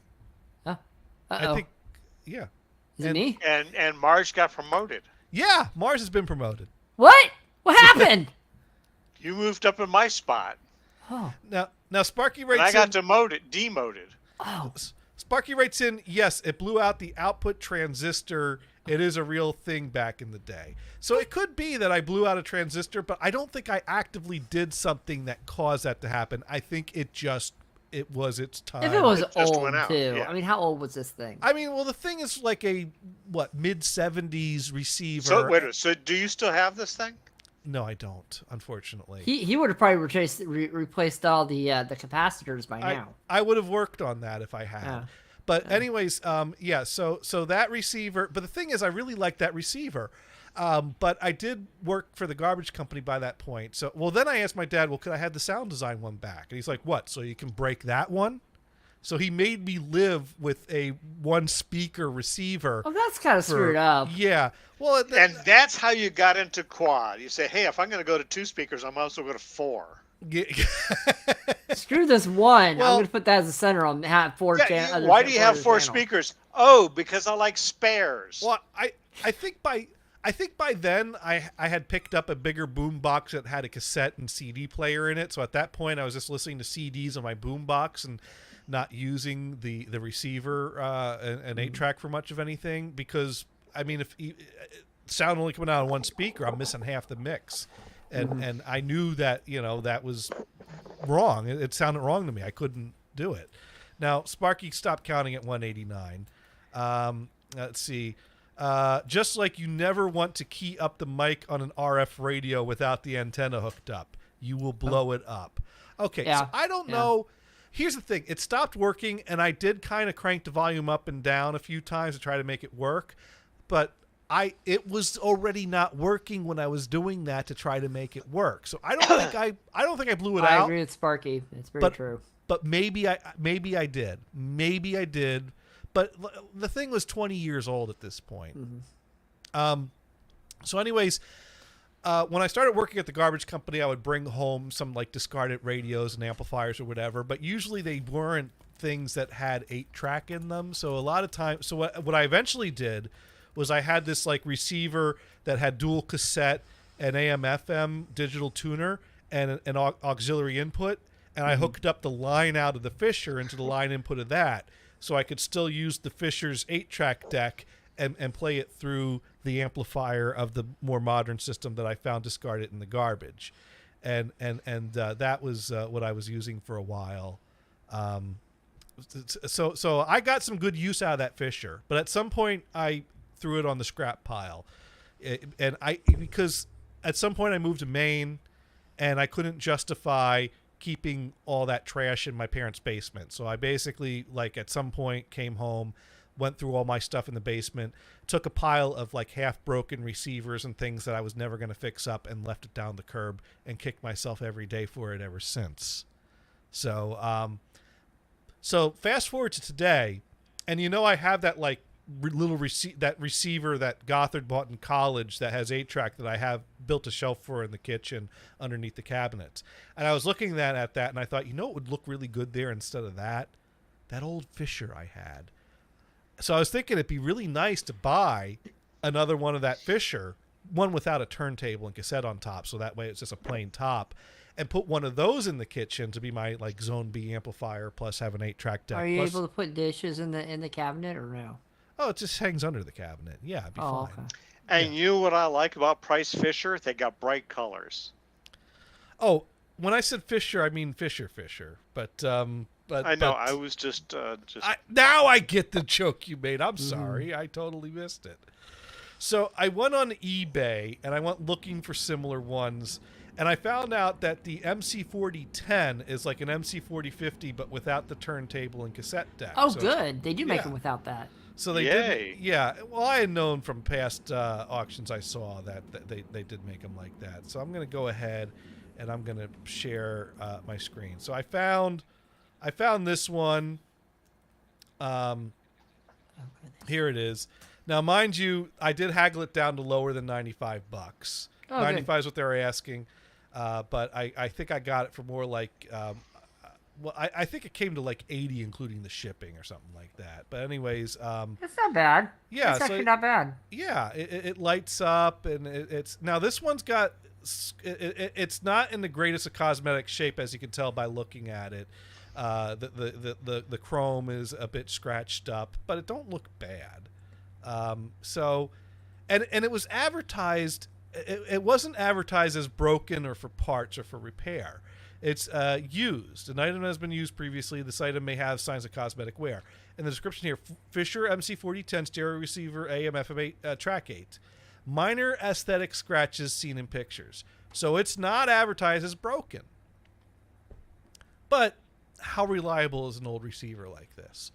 So I bought it, and it arrived, and I plugged it in, and of course it's all scratchy as hell, so I unplugged it.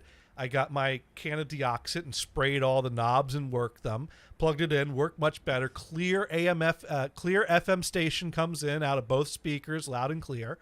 I switch it over to the 8-track, and I get like nothing coming out of the 8-track.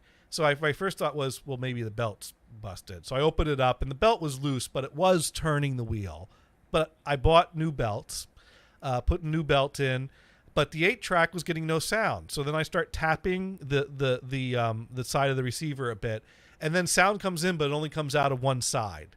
So I cannot get stereo sound out of the 8-track. 8-track only gives me one side of sound, and if I tap it, I can make that one side get louder or softer. Did you try tapping the other side? Well, there's only one board. I tried picking it up and dropping it too. Did you really? Yeah, well, only a few inches. Oh, okay. Yeah, I'm not good. I didn't know. I'm like, it doesn't work. Slam against one of the holes in the wall. You know? That is sometimes if it takes a little knock or jostle to get something working, you pick up the receiver a few inches, you let it go, bam. That's sometimes that's a good test to see. So then you took your continuity tester and tested all the capacitors and the transistors and all that crap. No, right? I don't know how to do all that. I'm still trying to. Oh, that's a good one too. Solder connection down to the tape. So I went back to eBay to see, well, is there another one? Maybe that's in better shape. And so then I found a bunch of 8-track tapes and a turntable and a bunch of more 8-track tapes. And so after you got those. And a postcard of Seaside Heights with the log flume still up from the early 80s. But here we go. Did you buy that postcard? I did buy that postcard. It's going to look great at my dad's shore house. But anyways, this one sold for $40, so cheaper and in better cosmetic condition. And this one has this unit powers on and appears to need belts for the 8-track player. You're like, excellent. I have that. No further testing was done.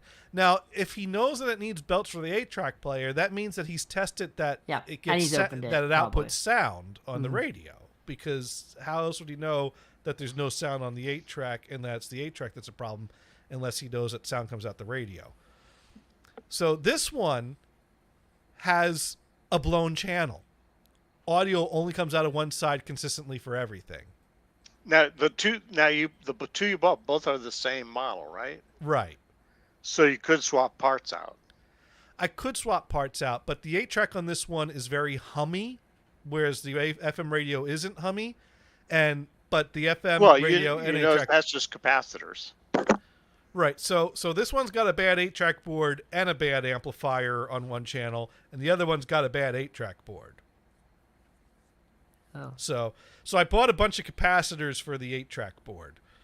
So I'm going to recap the board that's outputting the sound from the head to the line in from the 8-track and see if that gets my blown 8-track channel working again on the first one, which means that I bought the second one for nothing, really. But you got a postcard, a bunch of 8-tracks to go with it. But then again, maybe this one's got a bad transistor. I don't know. I need to figure out how to test those types of things. No one ever answers my inquiries on the audio forums on how to. Just go to Radio Shack and get a transistor tester. Yeah, where? RadioShack.com and do a search for transistor tester and click the button. So, all right, transistor. Or you can buy an NFT there too, I think. At this point, eBay probably has them. Yeah, probably. Oh, heck, Amazon's got them. Oh, there you go. Oh, nice. Now, could a multimeter test a transistor if I know what to measure for? How are you going to put the 3 leads to a multimeter? I could split one of them. That works. It would just easier to get a Oh, okay. $32 transistor tester. Okay. All right. Yeah. All right. Well, maybe if we invite Sparky to come over and be on the show, we give him his own microphone, and then he Did can you help us. did you send him the link? I did send him the link. He but did- he doesn't wanna whispered it join to in. him. He doesn't. He doesn't want to join in. Yeah. Now Sparky says you only need to test 2 leads at a time. Let's see. Now Sparky says let's not go to belts, please. By the way, eBay does sell the belt kit for Fisher. Mm-hmm. No, I already have new 8-track belts, and that's not. So, and both. Here's the thing: you buy an 8-track player that hasn't had a belt changed anytime recently, it's probably going to be loose and have some slippage problems. So I always, whenever I buy an 8-track player, if I'm going to use it to play something, I always go and buy a new belt, and I always buy 2 so that I have a spare for the next time. Did you check the solder connection going to the tape head? I did wiggle the wire coming off the tape head and I don't see a loose solder connection, and I wiggled the wire and I didn't get a crackle or a sound, so I don't think it's the connection. Do you have from the a tape head to signal the tracer? board. I have my multimeter has a connectivity beep test. Mm-hmm. Well, not connectivity. That you actually have an audio signal. Well, I got a speaker connected to the output. All right. Sometimes you need something that's amplified. All right. Sparky writes in, depends if it's an NPM or PNP transistor. You can check them with an ohm meter. You only need to test 2 leads at a time. Emitter, base, and collector. Right. All right. So I can Google a little bit about that. But really, what I'm going to do for my starting point, since I know I have a good amplifier in the first one, and that's just the 8-track that has a problem, I bought the 20-something capacitors that's on that board because I was able to buy a service manual that includes all the schematics and parts lists. So I have a parts list of all the capacitors on that board, and I bought those capacitors. So I'm going to recap that. So you already have that service manual that's available on eBay. Well, I found a website that was selling it for like $15 PDF download. And I bought it for the 4050. So I also have the information about the cassette deck and the turntable that I don't have. So I'm all prepared if I ever find another 4050. So yeah, we'll see how recapping that board goes. Although every time I've bought a bunch of capacitors to recap something, I've ended up never getting around to it. I just lose the motivation Oh, no. at some point. So you have a bunch of capacitors on the floor somewhere that you it's just been collecting. Well, I still have a bunch of capacitors for the TV that's on the bench. Oh, how's the TV going? Is it working fine? I haven't touched it in a few years. Well, at least your iMac works though now, so that's fine. Yeah. I didn't have to change any capacitors on that, though. So, anyways, that's my receiver fun. Oh, you know what we didn't talk about, though? I talked about it yesterday, but what I haven't talked about here yet is my dryer. Oh. Yeah, I see saw a me- couple tweets. You were all mad at the dryer people. Yeah, it's down for Twitter. Sparky Ray said, hey, Johnny, stay off Twitter and use that time to install caps. But what do you think I do on Twitter? I spend all my time on Twitter installing caps. No, Gators, that's wrong. That's why I use my caps lock. Yeah, you're using all caps, not installing caps. I install all caps on Twitter every day.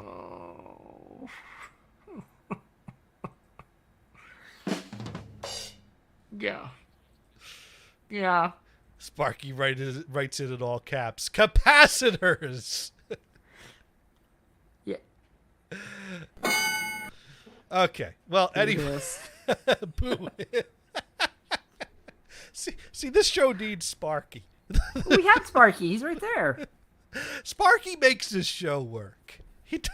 Oh, you know.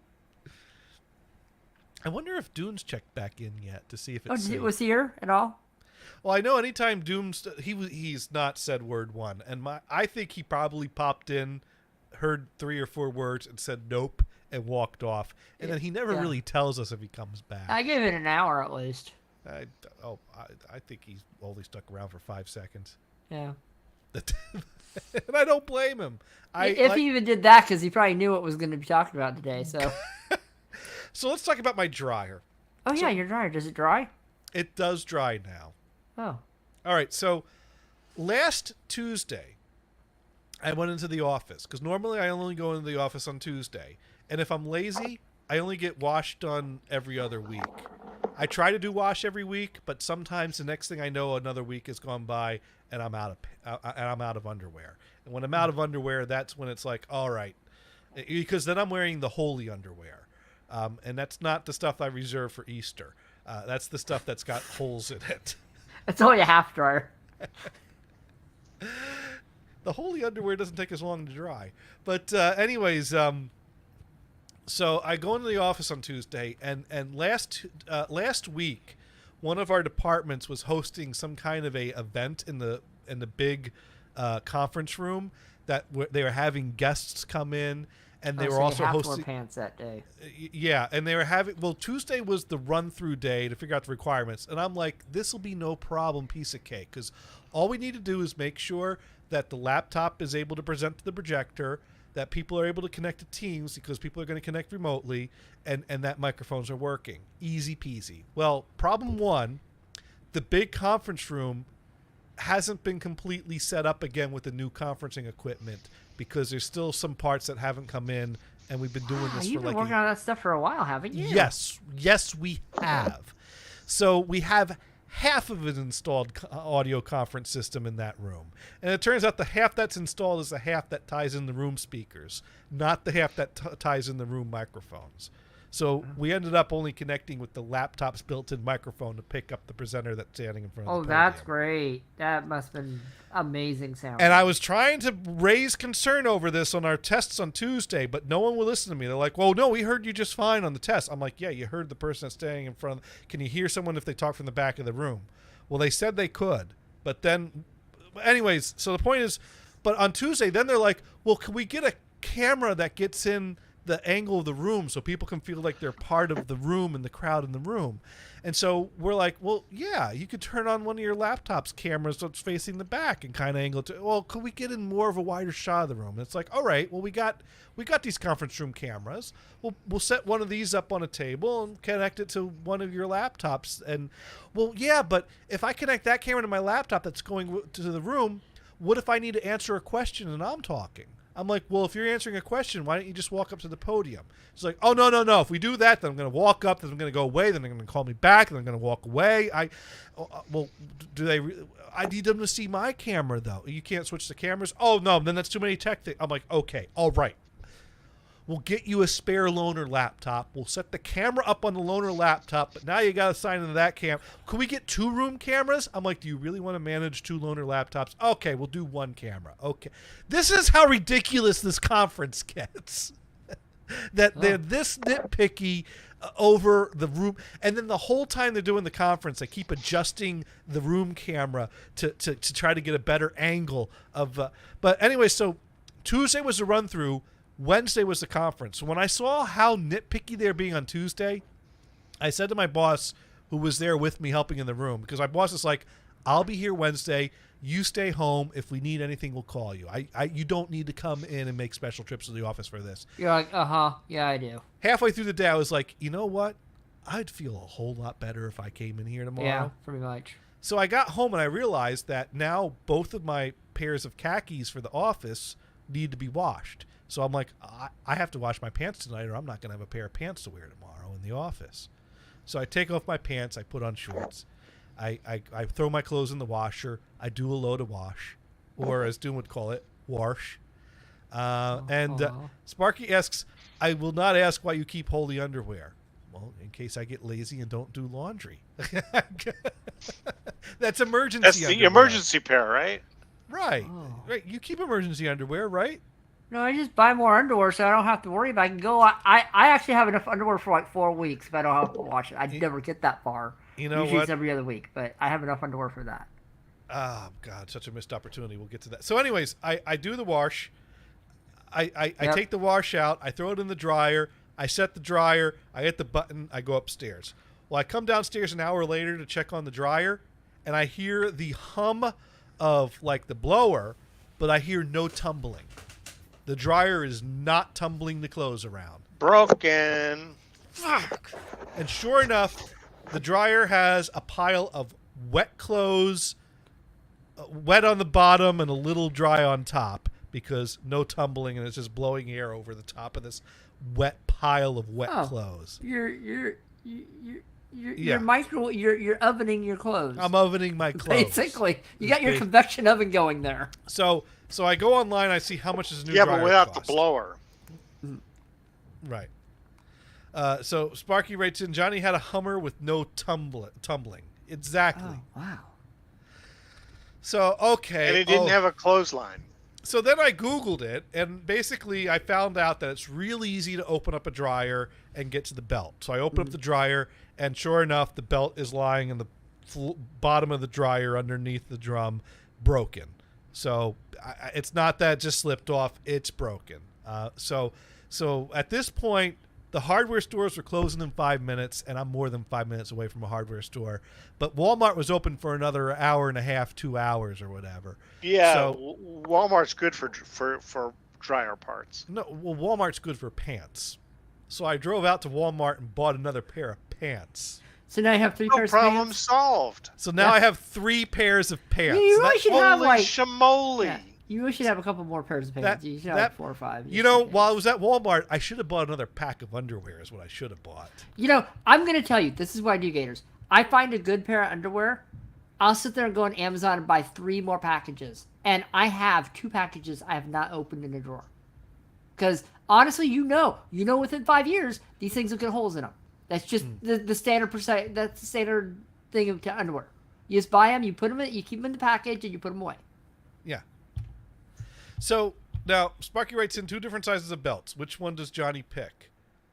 The one that they didn't have in stock. But that's not what I picked. That's just what Did you try your Fisher belt on it to see if it worked? Yeah. Yeah, here's the old belt that came off of the Fisher. So this is actually a little too big for the Fisher. That ain't going around the dryer drum. I could not make that. Just stretch it; it'll be fine. No, that's not working. Real, You know what you could have done is you could have just gotten the length of chain and then you could convert There it you to go. main That would drive. be great for the dryer. Yeah. So length. anyways, so Wednesday I go into the office. We do the conference. Thursday I thought maybe during lunch I would slip off to the hardware store, but it was a busy day. So Thursday, the end of the day, I finished work for the day. I pull up Lowe's.com to check what they have in stock, and I determine I need like the 92 3/4 inch belt, not the 93 inch belt, because there's 27 inch base dryers and 29 base inch dryer, and I have the one that needs the 92 3/4 inch belt. Although I'm going off of memory, all I know is I knew I needed one size and not the other, and both of them are very close to the same, but there's a difference. So I look up at Lowe's.com, and they say that they have this belt in stock, and they have 11 of them in stock. Once again, they have enough of these in stock that to show you how many I have in stock, not only do I got to hold up my fingers, but I got to take my foot up and hold up a toe. So that is how many they have in stock, according to... That'll get a whole new Absolutely, go get it. Channel. Now, Brian, you do not object as hard to my foot coming up on camera as Dune does. Dune just does not want to see my feet at all. Anytime I do this... That's the real reason why Johnny, Gators, that Tune isn't here. That's you want why more Dune's people. not This is how you get more people in your channel. You put hashtag feet in your Hashtag description. feet. Yes, you put that up in your description as well. Okay. And you'll get a whole new amount of people in here. There we go. I just typed it into the chat right there. Hashtag feet. So we're going to get a lot of views on YouTube. Oh, yeah.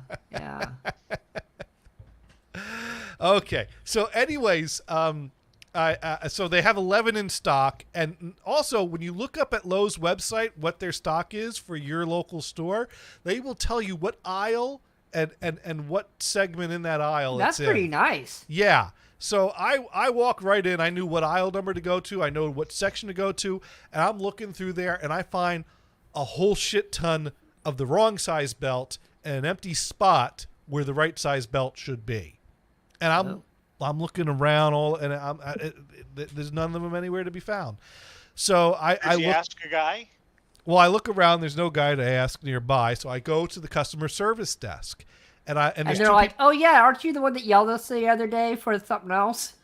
No, I've never. Yeah, I never yelled at these people.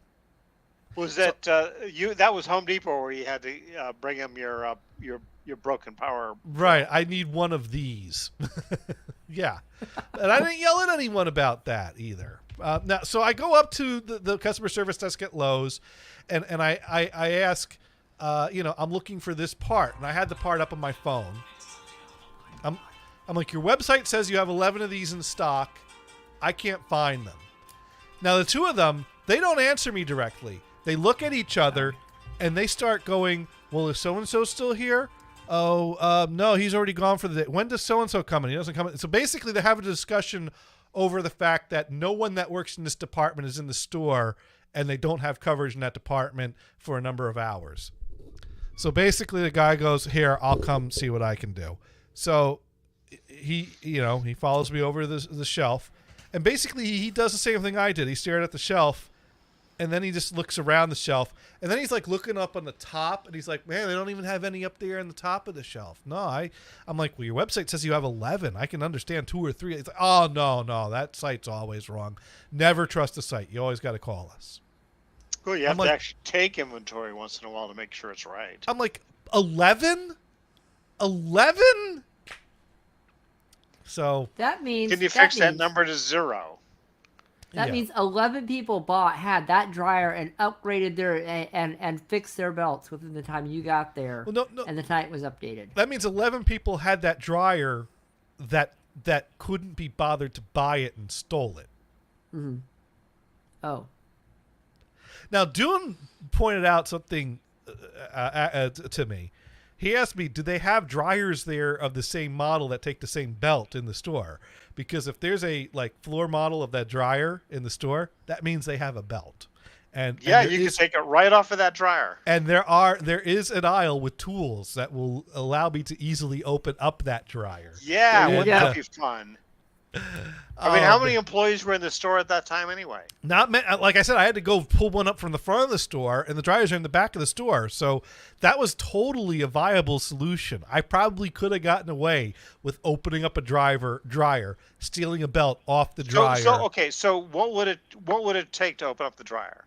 Not much. About 5 4 screws. screws. Oh, 4 screws. Is it in the back?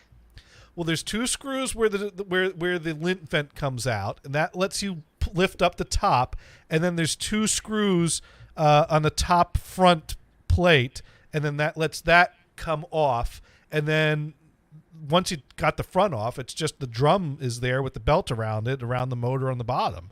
So you got 4 screws. Seemed like a easy solution to me. Easy peasy. I could have walked right out of there with a belt. Now, are you putting the dryer on its side to do that? Well, no, you wouldn't really have to. Now, Sparky writes in, but what would Johnny use as a UPC code at the register? Oh, that's cute. You thought I was going to pay for it. Oh, wow. Sparky, all right. You made me work for it. I'm not giving you money anymore. I guess I could have done that to make it legit. Grab the barcode off of the shelf and scan it, or even just take a picture of it with your cell phone. Now, here's the barcode. Sparky is shocked at my suggestion of shoplifting. He is just either that or he's looking for the D drive, but. That's not a command prompt. Anyways, no, I would not have done that. Period. I wouldn't. There's no issue of whether or not I would have paid for it because I would have opened up a dryer and stolen the part off of it. Or what you could do is buy the whole dryer and then return it. Pull without out the belt. thing, use it until you get a real one, and then put the one that you were using back into it, and then return the dryer. Yeah, there's that. Anyways, at this point, the guy is like looking up like what the stock are on nearby stores. So I thought he was going to call and try to get one or something like that. But then this other guy's looking at appliances and comes up and asks him a question. So he kind of turns away from me and starts helping the old guy. And the guy's like, "Well, what about him? Are you still helping him?" And he's like, "Oh, no. We don't have his part." And I'm like, "Wait, so you saying I'm out of luck?" He goes, "Yeah, sorry, man, we don't have it." I'm like, "All right, I guess I'll go see what Home Depot has." And I didn't even say it snarky or like an insult. I just said, "I'll just go see what Home Depot," because that's what I was going to do. So I said it. And the old guy laughed at me. They're like, like, "Hey, you showed them." I'm like, "Yeah, he don't care." No, I'm not showing This them. guy's You an said where I'm hourly going next. store associate. He don't give a shit So if I get so it. okay, Home Depot then. You went to Home Depot then, right? Right. I went to Home Depot. They had nothing. Yeah, they didn't even carry parts. They don't even carry dryer parts because I go looking at where the dryers are, and there were. So how some... about an appliance repair shop? Well, so at Home Depot, I go up to the customer service desk. I ask them, "You sell dryer belts?" "No, we don't have any parts." I'm like, "No, you sell the dryer? You don't have parts?" "Sorry, sir." Okay. And I walk out upset. Another person behind the service counter who overheard this exchange, she came outside, found me outside of my phone, like searching Google Maps, and she goes, "Oh, sir, there's an appliance store down the street. I don't know if they have it. I think they have parts. You might want to give them a call first, but try such and such appliance." So I look up the appliance store on my phone. It's 2 miles down the road. I'm like, Yeah. I'm not gonna call. I'm just gonna drive the 2 miles down the road, see if they have it. It's not that big. What's 2 miles? Well, it's 2 miles into downtown Pawtucket, so there were a lot of traffic lights. It was a bit of a pain in the ass, and they don't carry parts either. So that was a waste of my time. I should have called. So I had to order one off of Amazon, but wouldn't you know it, Amazon had next day shipping. So I really wasted my time trying to buy something at a store. So there you go. Well, there you go. Because I probably would have Amazoned it first and said, "That's what I did to fix my toilet." I'm like, I'm not going anywhere. Click, So you click, didn't click, try done. Best Buy. Best No, Buy. I did not try Best Buy. You would look at receivers at Best Buy, Brian. Best What are you Best talking Buy about? does sell appliances, but I think that I think Home Depot stands a better chance of having the parts than Best Buy, being that Obviously, they don't carry parts at all. right. So I don't think Best Buy carry parts either, because I mean they're not a So part- I'm on they're not a I'm hardware on store. Google Maps. Okay. I pull up your city Okay. and I go appliance parts, and one of the hits is Best Buy. Well, they sell appliances. Well, but appliance parts does come up. I highly doubt they have a dryer belt. You know, it's too why bad don't you you didn't ju- have why a don't you just prize. call- They probably actually Why don't we would've just had it. call them right now? because they're closed. That's a lame excuse. It's also accurate. It's probably very accurate. Oh, hey, this outfit would definitely have it. Tony's used appliance. Well, yeah, if you get it off a used appliance. Yeah.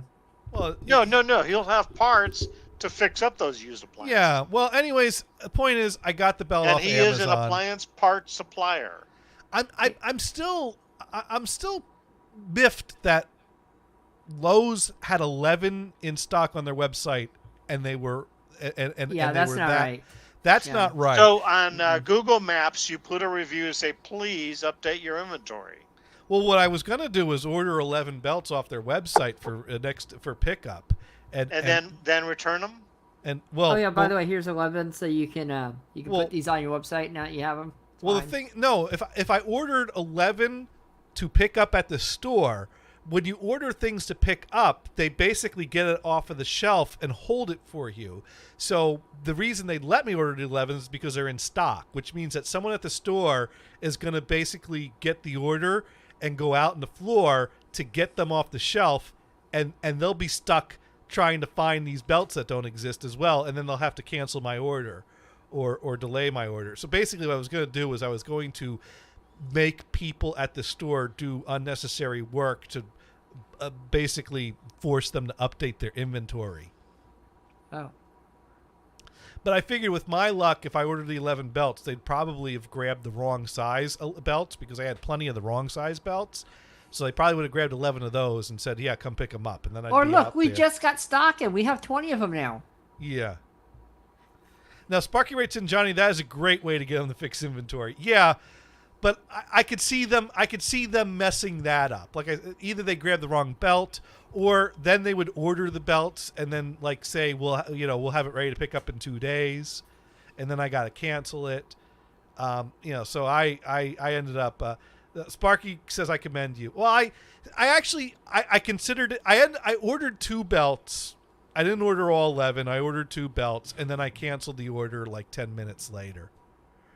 So I don't know if that order coming through their site made them take notice or not.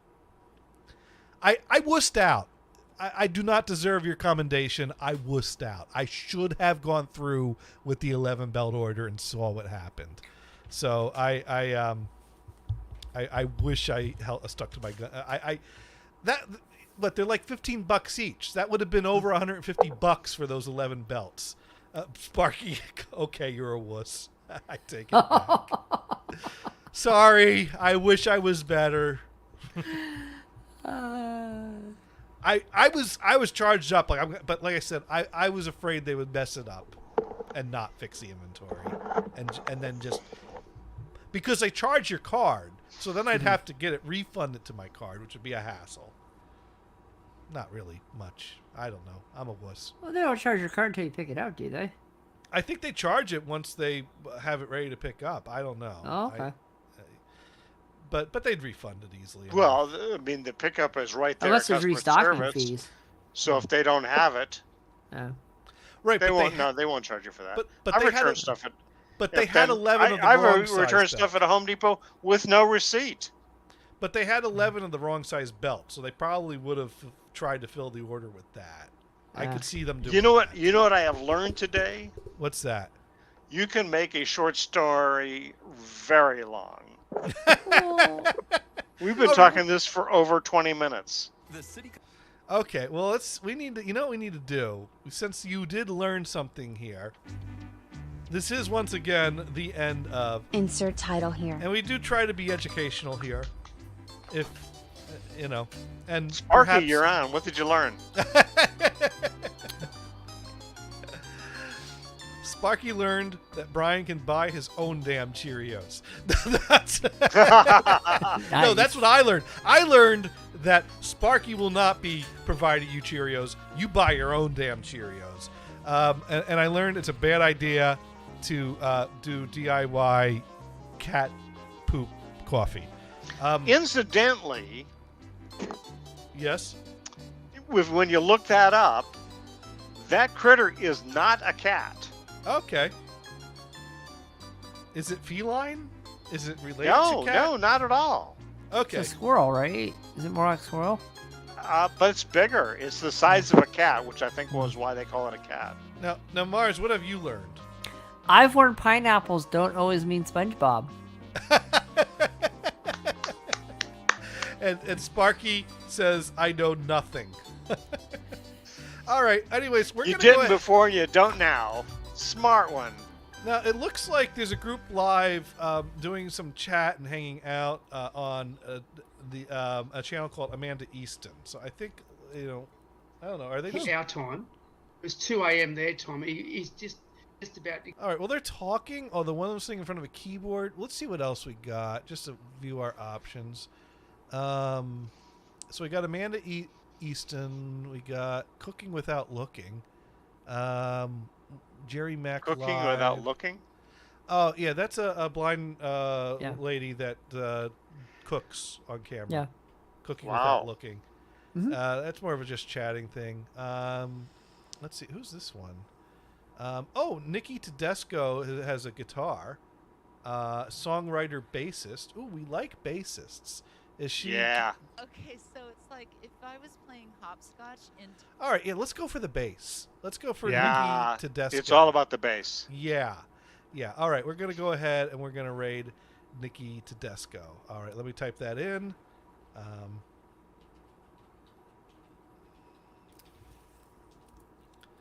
And here we go. We're getting ready to raid Nikki. So we will be back here next week with less politics and more coffee. So good night. All right. Good night, you guys.